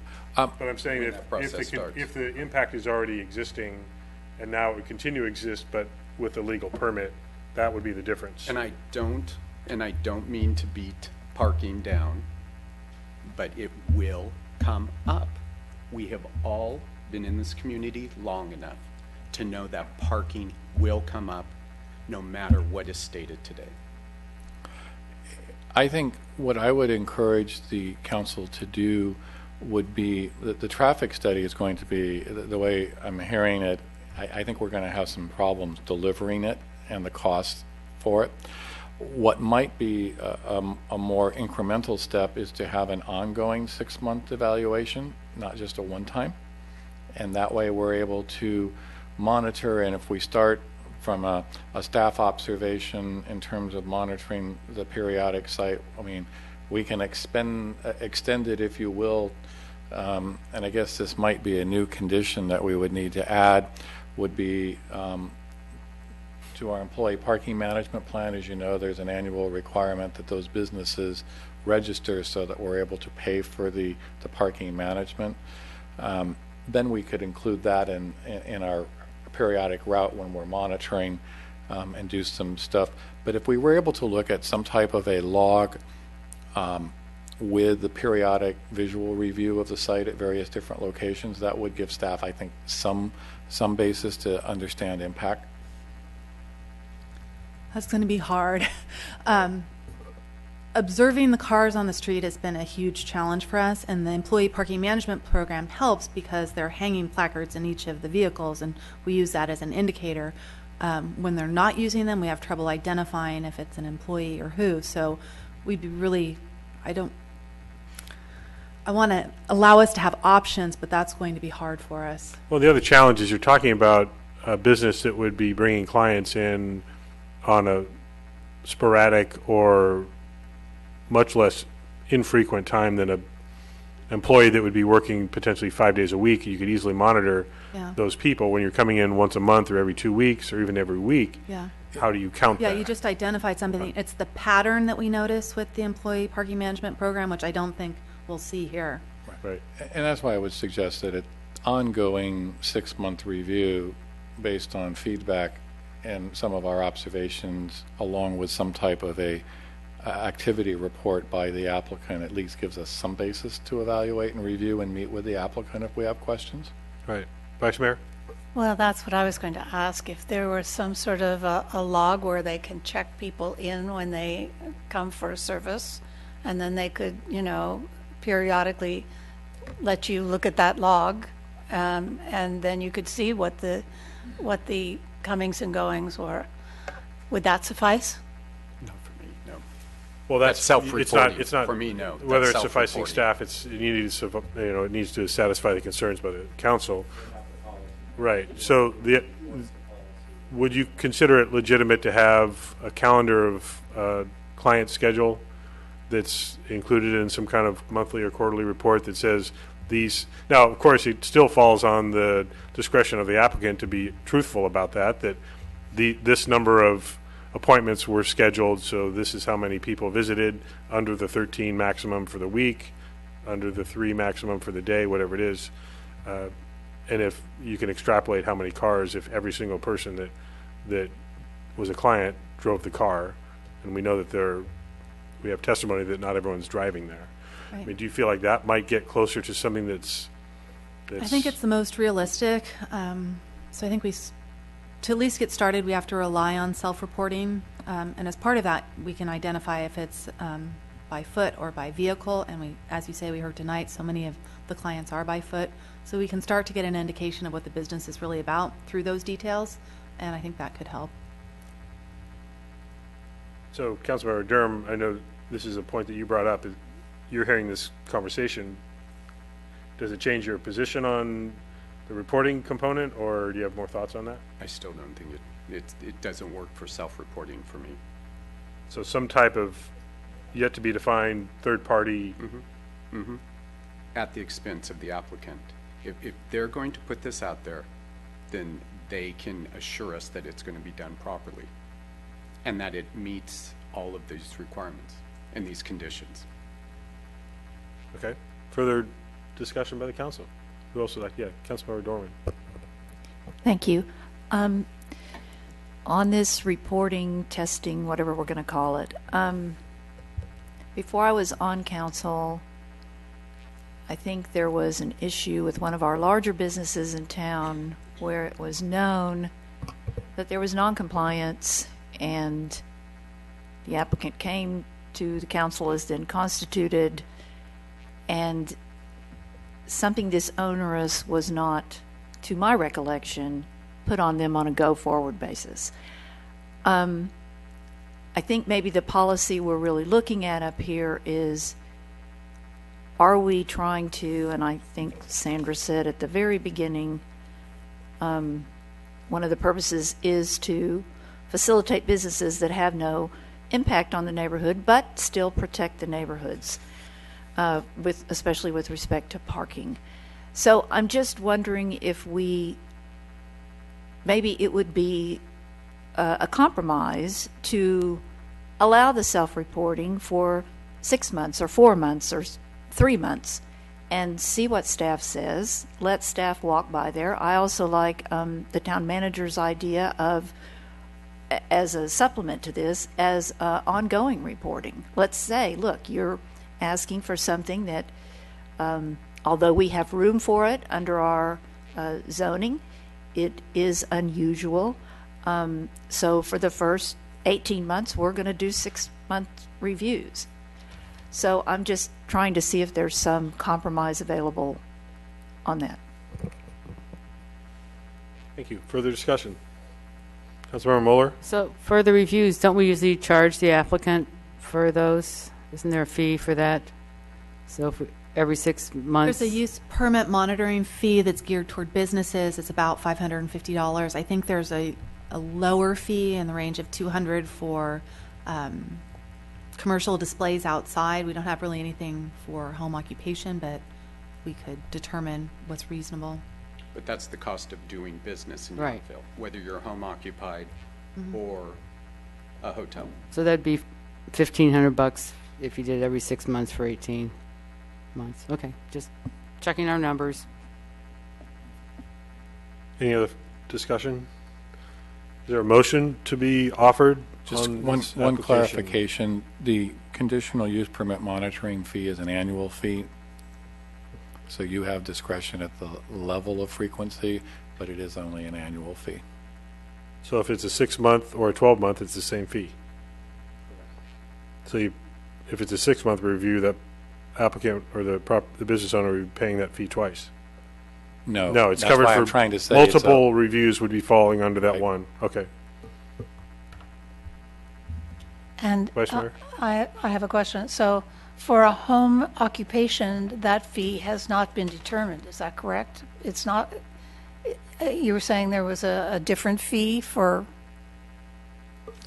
Fees for different items. I raised the other examples to show that we just really don't have one for home occupations, major home occupations. This will be only, in this point in time, the first recent major home business occupation. So you don't have the trigger requirement comparable to your other commercial businesses on your minor home business occupation. I have one other question, Sandra, for you. I don't remember about the language, and John, I'll give you a heads up. Might be coming your direction. Failure to comply with the conditions of use. Do we have language that says may result in revocation? You know if that's language in there? That is part of the use permit chapter of the zoning ordinance, and it's one of the standard provisions that apply to all use permit holders. But the term would be may, not will. Correct, may. How do you and John feel about if a condition's added that says failure to comply will result in revocation? So there's no wiggle room about if there's non-compliance, there will be revocation of the permit. Is that unfair and onerous, or is that something that's discretionary? It's discretionary. It's something that what you're doing is you're changing the council's and the town's discretion by going from may to will. It's your discretion that is going away, and it becomes the may. Yeah, the reason I'm offering it for consideration is the concern on neighborhood impact if there's a violation of number of clients or parking or any of the other terms, and the seriousness that if the council says yes to this permit, that there's no wiggle room with working outside the conditions. But you think that would be appropriate for consideration at least? Yes. Okay. Any other thoughts? Councilmember Dorman. Thank you. And I think this is a follow-up, and I think it will go to the town attorney if you don't, but I'll ask it. So under your proposal, we say a condition of use is if there is any failure to comply, mandatory revocation. What is the due process piece of that? What kind of a hearing is there? What kind of evidence is there? What would take that from we get a report of a violation or staff sees a violation to we're revoking it?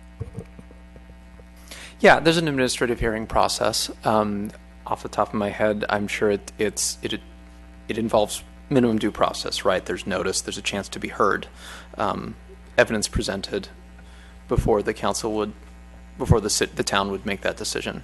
So it would come back to the council. It could. Chances are it would probably go to the town manager to begin with, or his designee, and then it could be appealed to the council.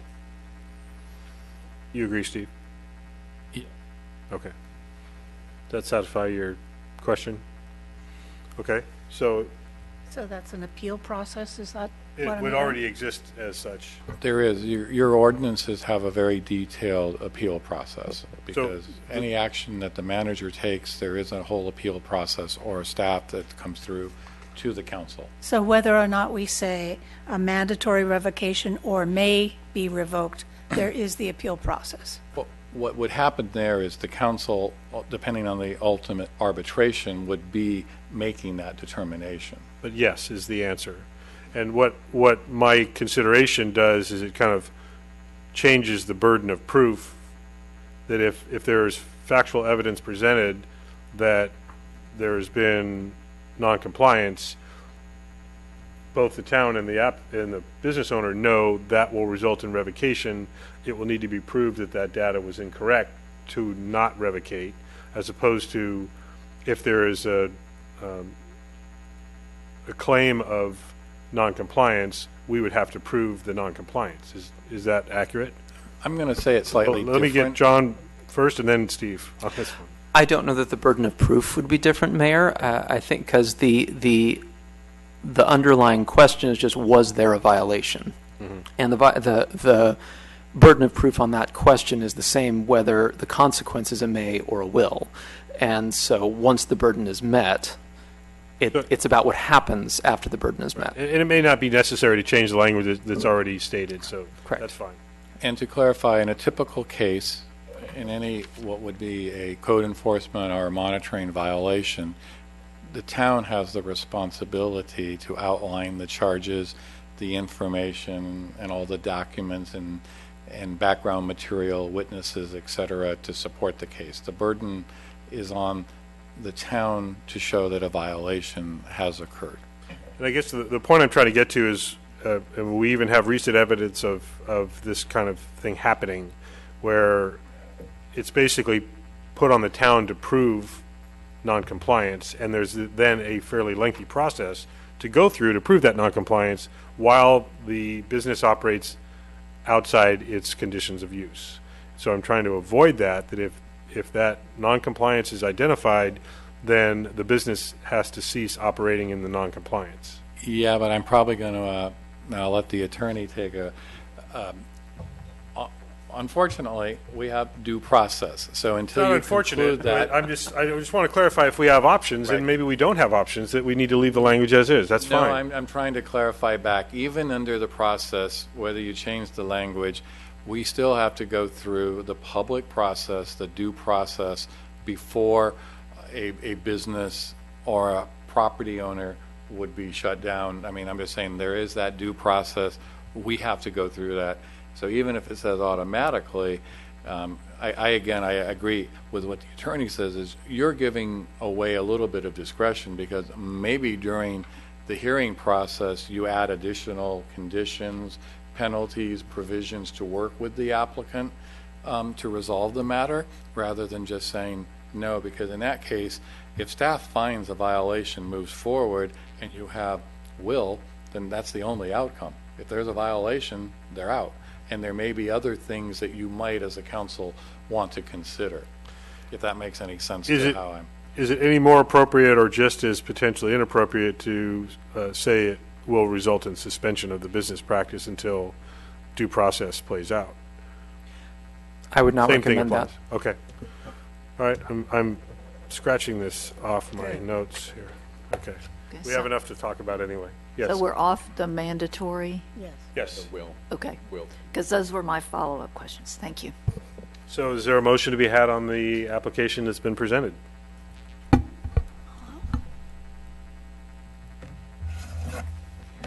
I would like to make the motion, but I need some help with some of the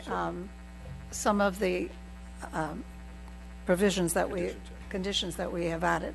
So I'm going to read what we have so far and mention the limitation of 3 clients per day and the 6th-month review, and the client log. Is that understood as a? ADA compliance. On the ADA compliance. Well, that's goes without saying, but. But it's not a current Okay. condition. All right. All right. So I would like to make a motion that we approve resolution number 17-3424. I beg your pardon? No, go ahead.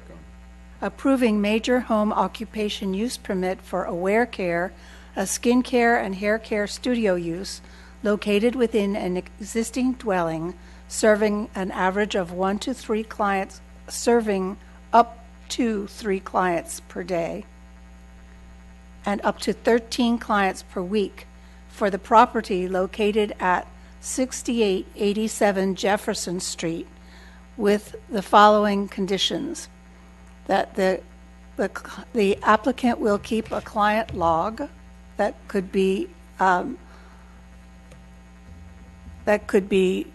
looked at by the staff. If I can suggest language saying will be submitted on a monthly basis to staff. Will be submitted on a monthly basis to staff, and will comply with the ADA compliance that's required by federal law. Did you mention the 6-month review? And that there will be a 6-month review. Press my button. Sorry. Sandra, is that, and Got it. Michelle, is that clear to both of you what the motion is? Can we read about it? I was going to say, if it's clear enough, then could you read it back so that the council understands what it's voting on? It's approving the resolution with the proposed conditions Microphone. of approval and adding the following conditions. One, that the business is subject to ADA compliance, in addition to the cap of 13 clients a week. It's 3 per day. It's subject to a 6-month review, and the business shall keep a client log, which shall be submitted to town staff on a monthly basis. Is that your motion? That is my motion. Is there a second to that motion? I will second. And I'm not, Michelle, do you have a motion and a second both? I'm not seeing that those buttons, okay. Any further discussion on this?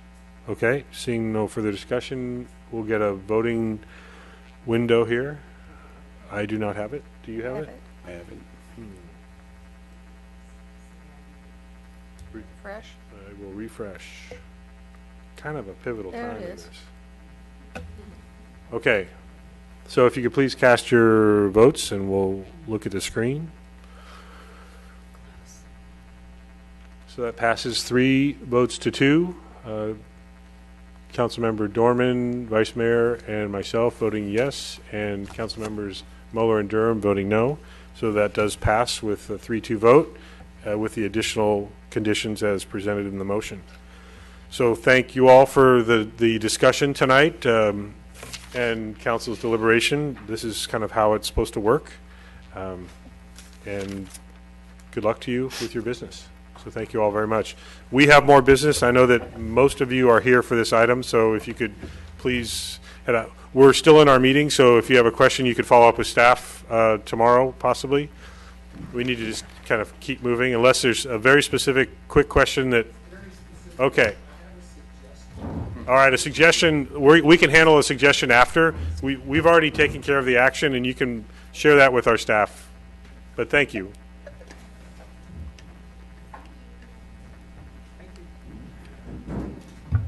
We're going to move ahead to our first administrative regular item, civil fines and penalties.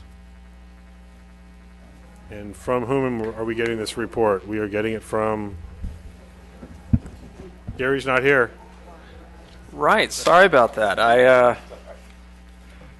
Okay. So, if you'll recall, in July, you passed an ordinance, 17-463, that established new parking violations for the town. They include provisions prohibiting double parking, parking at an intersection, parking on a crosswalk, parking in a sidewalk, among other things.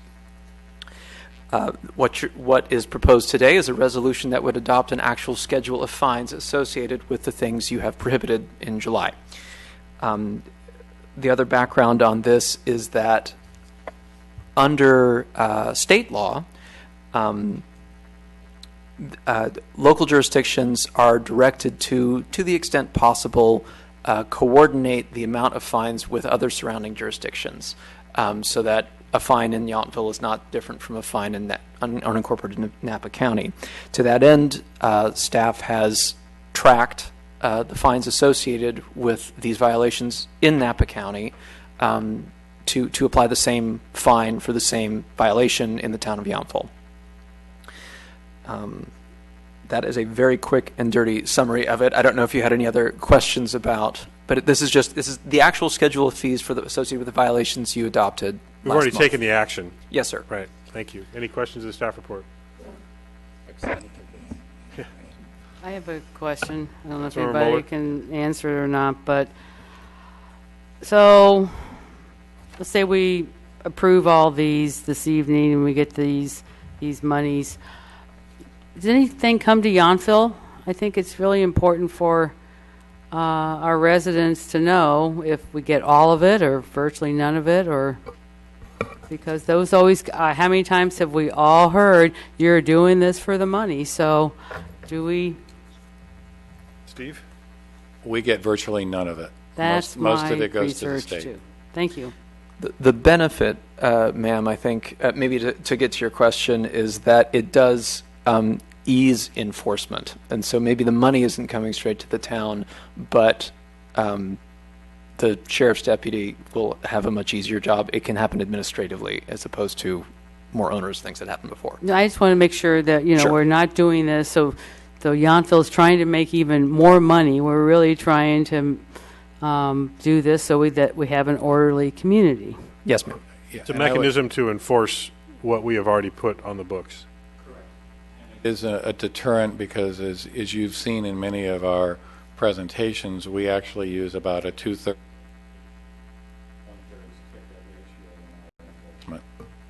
Yeah, Vice Mayor? Yes, I just wanted to make sure that, because in looking at the bail schedule report, that I assume that that's just used as an example, because many of the things that they describe in there are specific to Napa, Coombs Street, and things like that. Correct. Those are actually specific to the county. This is the Napa County County. bail schedule, which the town council has adopted by reference. But you are correct. Napa County has a few specific locations that are not applicable. For example, a Napa County sheriff deputy cannot write a ticket to somebody in Yountville for parking too long in a county parking lot in downtown Napa. So they have a specific schedule in some of those locations. I think your example was actually more confusing than That's you meant for it to weird. be. That was weird. But If you thank illegally park in downtown Napa, you can get a ticket from a county sheriff. It doesn't matter whether you live in Yountville or not. Correct. What I'm trying to say is a Yountville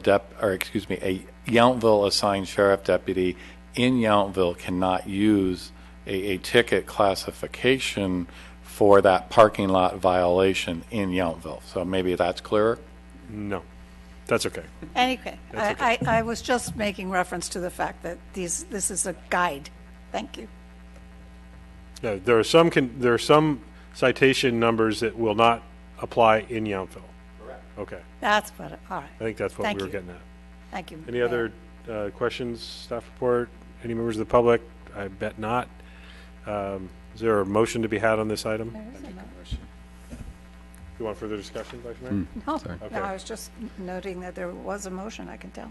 I'll make a motion to adopt Resolution 17-3427, establishing a schedule of civil fines and penalties for violations of municipal code prohibiting stopping, parking, or leaving vehicles upon streets.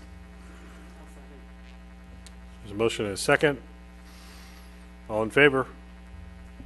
Or just cast your ballot either way. Actually. Okay. All are in favor. That passes unanimously. Thank you.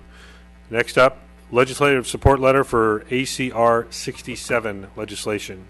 Yes, briefly, Mayor Council, this is a request from Assembly Member Cecilia Aguilar Curry's office. The Assembly member is working on a piece of state legislation that would authorize the state designating approximately 5 miles of California 29 in and adjacent to Yountville as Veterans Memorial Highway.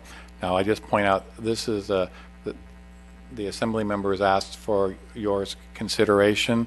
This is the state designating the state highway and giving it a specific name.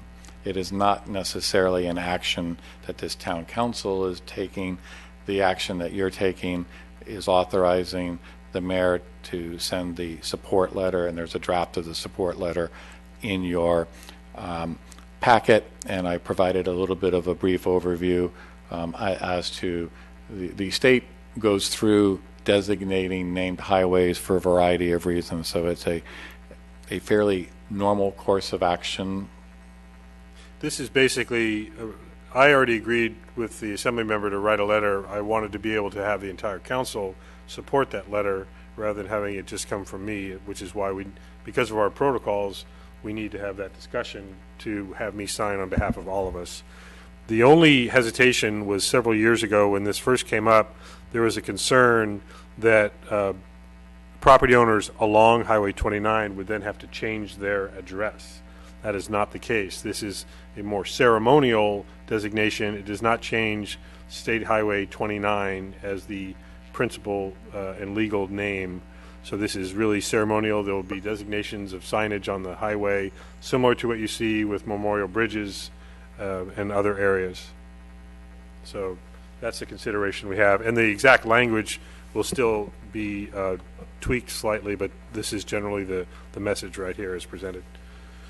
Councilmember Dorman. Thank you. I have a question. It says the signs are paid for by the sponsors or supporters of the named highway. Who are those people or entities? One of them would not be us necessarily. That would be up to the assembly member to find those supporters and other legislators that are supporting this. And it could be private donors that have stepped forward for that, but it would not. When you say us writing a letter of support, I understand where you're coming from, and it's not that ours is coming with money. It is also symbolic support. Right. Any other questions, or is there a motion to? I make a motion that we approve the action authorizing the mayor to sign a letter of support for ACR 67, authored by Assembly Member Cecilia Aguiar Curry, which would designate 5 miles of Highway 29 in and adjacent to Yountville as the Veterans Memorial Highway. This resolution will honor the many Napa Valley and resident veterans who have served our country. Thank you. Vice Mayor Dornbecker, I'm resetting the vote. If you could please, there was a glitch in Just here. hit the button Okay. again. Yeah, did it reappear for everyone? Yes. Okay. So is there a second on that motion? Second. Thank you. And please vote. Please cast your votes. That passes unanimously. And just as a follow-up, the County of Napa is also considering a support letter. It just happens that our meeting schedule worked out to address this prior to the Board of Supervisors considering that. Next up, Yountville Arts Commission appointments. We did hold interviews earlier tonight that I think our town clerk is going to tell us about. Yes, thank you, Mayor. The Town Council interviewed incumbent member Jim McDonald and new applicant Marty Wordsworth to serve on the Yountville Arts Commission. The council has submitted their vote tallies, and they have ranked Mr. McDonald as first choice and Marty Wordsworth as second choice. And if there are no questions, we ask that the council move for appointment of these individuals with the term of office to commence immediately and expire July 21st, 2019. So I make a motion that we appoint Jim McDonald and Marty, thank you, to serve on the Yountville Arts Commission with the term of office to commence immediately and expire July 21st, 2019. Thank you. I'll second. Please cast your votes. That passes unanimously. Thank you very much. And thanks to both of them for, in Jim's case, continuing, and Marty's case, being willing to join the Arts Commission and its service of Yountville. We have a staff informational report regarding a proposed temporary installation of a shade structure in our community center plaza. Steve? Yes, Mayor, Council. Staff's very excited to share with you from an informational basis what has been one of these incubation ideas that the Arts Commission has had over a number of years to do something colorful and exciting with a shade structure concept. And over time, in many conversations, there's been a lot of ideas. And here we are today with one of those that is presented as a temporary installation. This is one of the few areas where, as a manager, I needed to exercise a little risk manager and a little additional work to ensure that a canopy was designed. So I'm here to share with you that we believe that we have used a structural engineer to make sure. We also kind of look at this as a pilot project, that if it's well received, it could be something that goes more broadly, has a longer term implication. The Arts Commission is funding the program, and we're here you've seen some pictures. But I did want you to know that because of its unique nature, one, we're sharing that with you. It is a temporary installation. It will come down in November. And then I'm sure based on that, we'll hear from that. There are some sample illustrations.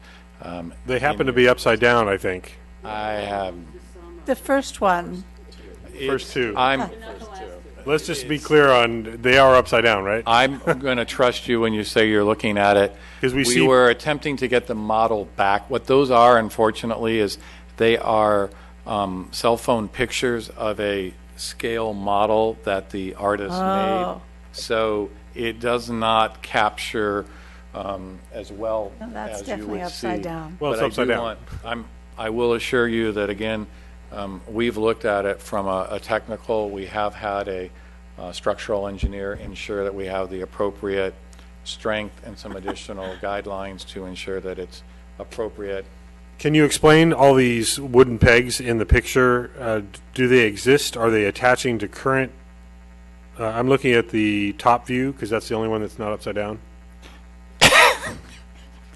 The wooden pegs are illustrations of some of the poles That exist? already exist. So we've attempted, what I would suggest to you is that staff has hired a professional engineer, structural engineer, that we're working to utilize the existing poles and brace structure of the building where appropriate and adding additional support where needed to support it. But for the most part, the wooden pegs are the light posts and the various things in the plaza. Okay, go ahead, Councilmember Durham. Go ahead and ask your question. 2 questions. You said it's being pulled in November. When's it going up? Thank you. A little voice told me it'll be going up at the end of August. And what is the gray massing underneath it? It's something artistic that the artist is. This is a cloth and fabric, so it's a layer of material over, and then the one area you see, there will be some undulation of some cloth that comes down. So if kind of think of things generally going like this, and then something coming down that will move in the breeze. Well, but I think the question's about the blocks of lettering. Is that what you're talking this. about? This. Yeah, those blocks of cubes that have letters on them that would, I believe, be underneath the shade cloth. That is correct. And that would be above the height of anyone trying to walk underneath that? That is correct. And do we understand the point of it? It's art. Okay. That is correct. Just like the red thing across the street from Bistro Gentil. It's art. All right, is there any other questions from the council of Steve on this report? I love No. it. Councilmember Dorman? Are the blocks also cloth? Is that what you're saying, Steve? The Fabric, gray? yes. Is there fabric? Thank you. I think it's long overdue. I love it. I think that community plaza is like boring and hot and sunny, and this is great. And better start working on what comes after November. Staff is excited to see how this may visually, and it may give us some ideas for something to come back. And that's why we say we've done some of the legwork to potentially look at this being a more permanent installation, but we'll see where it goes from there. Maybe Yeah, so hold on. This is not just an open dialogue, so let's try to keep a little bit of order here. So, Liz, can you speak to this from the Arts Commission dialogue, please? Yes, up at the podium. Thank you. Thank you. Liz Hauer from the Arts Commission. We're working with our artist that's going to be part of our gallery opening August 31st, and part of his concept is to help us create this shade structure. The top layer that you saw from that top view is strips of canvas painted in various colors. The artist is Vincent Thomas Connors, whose art is principally abstract, drip, stripes, multi-color paint. So he's going to be applying different colors to the different shapes and sizes of strips. There'll be a lot of air holes, wind holes, all of that. The product that is going to hang down will hang down and will have a ceiling of 10 feet. So we were concerned that a kid would be able to grab it. They won't be able to unless maybe they're on their dad's shoulders, but we're not concerned about that. The actual things hanging are the milk cartons from the wineries that go around the new chutes. So they are paper. and they are being provided by Duarte growers, and they say on them Duarte plant or Duarte, I can't remember exactly, something like that. So what you just see is the name of the company, but it'll be deconstructed because the milk cartons will be opened, and when they hang, they flutter like leaves in the wind. So they're very light, very quiet, but they give some motion to the shade structure. We had a demonstration of them and are quite confident that they'll give some animation as well as just the shade structure, but will not create any kind of problem for people walking underneath because they'll be at 10 feet. And it's off-center to the north because of the existing tree in the plaza? Yeah. And it only covers part of the plaza. It doesn't cover the entire plaza. It covers basically, as you're looking at the plaza, the left-hand side. And all of it is really just to see what we like and what we don't like about having a shade structure, and what we learn from the way people interact, the way that it feels and looks on the plaza. Does this require the picnic tables to move or the piano to move? No. Mm-mm. They just lose their umbrellas, probably. I don't think I think we can just move them around. Right. What I would say Yeah. to that point, Mayor, Council, those items may be moved during the installation to allow for the installation, but then they will come back underneath it if they were underneath it. But ideally, maybe if the pop-up piano is shaded by the shade structure, it will not need Doesn't need an umbrella pop-up anymore. balloon. Yeah. Any other? Thank you, Liz, for that explanation. That's helpful. Thank you. Any other questions or comments, or is there a motion to? We don't need a motion. There's Staff no information motion. report. This is one of those I caught informational myself. reports, yes. Caught myself. Great, thank you for that report. Any other informational reports that aren't listed here? No. Okay, council meeting reports. I'll ask if Council Member Dorman wants to add to anything from NVTA. 2 points I'll make. There was a vote to accept $20 million in Regional Measure 3 funds to be committed to the Soskell corridor from the list of Metropolitan Transportation Commission list of projects, and an update from Supervisor Pedroza on that. MTC did grant $20 million for State Route Highway 29 for Napa County. That was apparently a fairly hard-fought $20 million out of $100 million or so, I think it was, from the MTC list of projects. There's also money coming in for Highway 37 corridor improvements at a $150 million level, and that's impacting 4 counties to deal with the Highway 37 corridor situation, which is some areas are falling below sea level. And there was an approval for NVTA to accept $39 million in regional transportation improvement funds dedicated to the Soskell Junction project, which is the proposed 2 roundabouts and 1 overpass down at the Soskell Highway 29 intersection in South Napa. Is there anything else that you remember from that meeting? No, I think those were the high points. There is today in the Register an article on the Soskell Junction, and I get it online. But online it had a really excellent graphic if anybody wanted to look at it. Thank you. So that was the NVTA. Watershed Information and Conservation Council? Yes, I attended the Watershed Information and Conservation Council meeting on last Thursday, and we received a report on the Napa County Groundwatering Monitoring Program. And at this time, they have, I think, over 100 monitoring wells, but they are seeking wells to monitor in specific areas of the watershed. And one of those areas is between Oakville Crossroad and almost to Yount Mill Road. So I'm asking that if anyone who is listening to this broadcast has a well in that area and would be willing to work with the Watershed Information Council, please do look at www.napawatersheds.org, and there's information there. They also have produced now a small sheet that talks about the work of the Watershed Information and Conservation Council, which we've been asking for all the years I've been on the council, but we finally have it.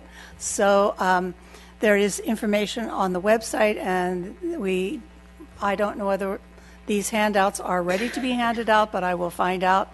And if they are available, I'll try and make them available here at Town Hall or at the community center as well. And then I have one other thing which I would like to bring up, and that is a clarification. I would like to make a clarification for the residents or business owners who may have been watching at the last council meeting or watched after the meeting on the video concerning town protocols about voting. I am reading from the Town Council protocols, which were adopted March 4th of 2014 by resolution number 3156, which was updating the protocols which had been adopted April 4th of 2006 by resolution number 245206 concerning voting. And it says, under section 8.5 meeting procedures, section 8.5.8, conflict of interest and impact upon the duty to vote. Every member should vote aye, no, or abstain on every item, unless prevented from doing so by virtue of an actual or potential conflict of interest under applicable state or law or the regulations of the Fair Political Practices Commission. So I hope that this clarifies any confusion about the voting procedures for anyone who was watching that video of our last town council meeting. Thank you. Okay, any other meeting reports that aren't listed on here? Councilor Dorman? Thank you. It's not a meeting report, but it is a report from a gathering of the 2x2x2x2 Cannabis Regulation Committee. We did tour an Oakland an edibles factory that puts out chocolate and mints. We toured a nursery, which was interesting. It was all indoors, and they then sell the plants to the growers. So their plants never get taller than 4 feet or so, and mostly they sell little spriglings out. And then our final stop was a dispensary in Oakland.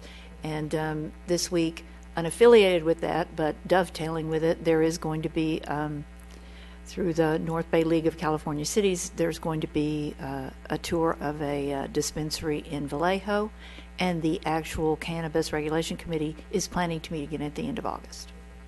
Thank you. Yes, I believe the Vice Mayor and I will be joining you at that North Bay meeting where we do have our quarterly business meeting as well as the tour of the dispensary. Any other meeting reports? If not, I did want to thank all of the town staff, especially our Park and Recs Department and our Public Works Department, for supporting the Be Kind Napa walk that took place in Yountville this weekend, Saturday morning.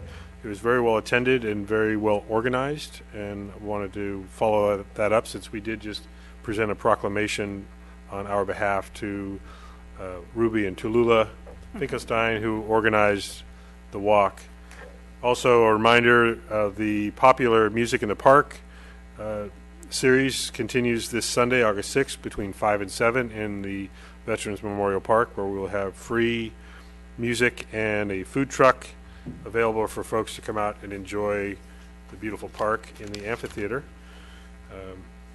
Don't believe we have. Do we have any other business reports from the council?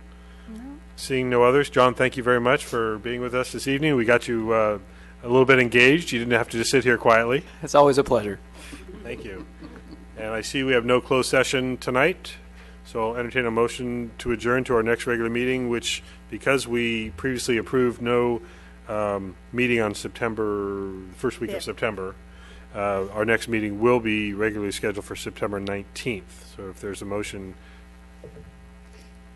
I'll make a motion to adjourn to our next scheduled meeting of Tuesday, September 19th, 2017. Thank you. Second. Second, all in favor? All right, Aye. we're gonna Aye. have, we might have a window here in a second. Do we have a window? All verbal. All right, that passes unanimously. Thank you, everyone.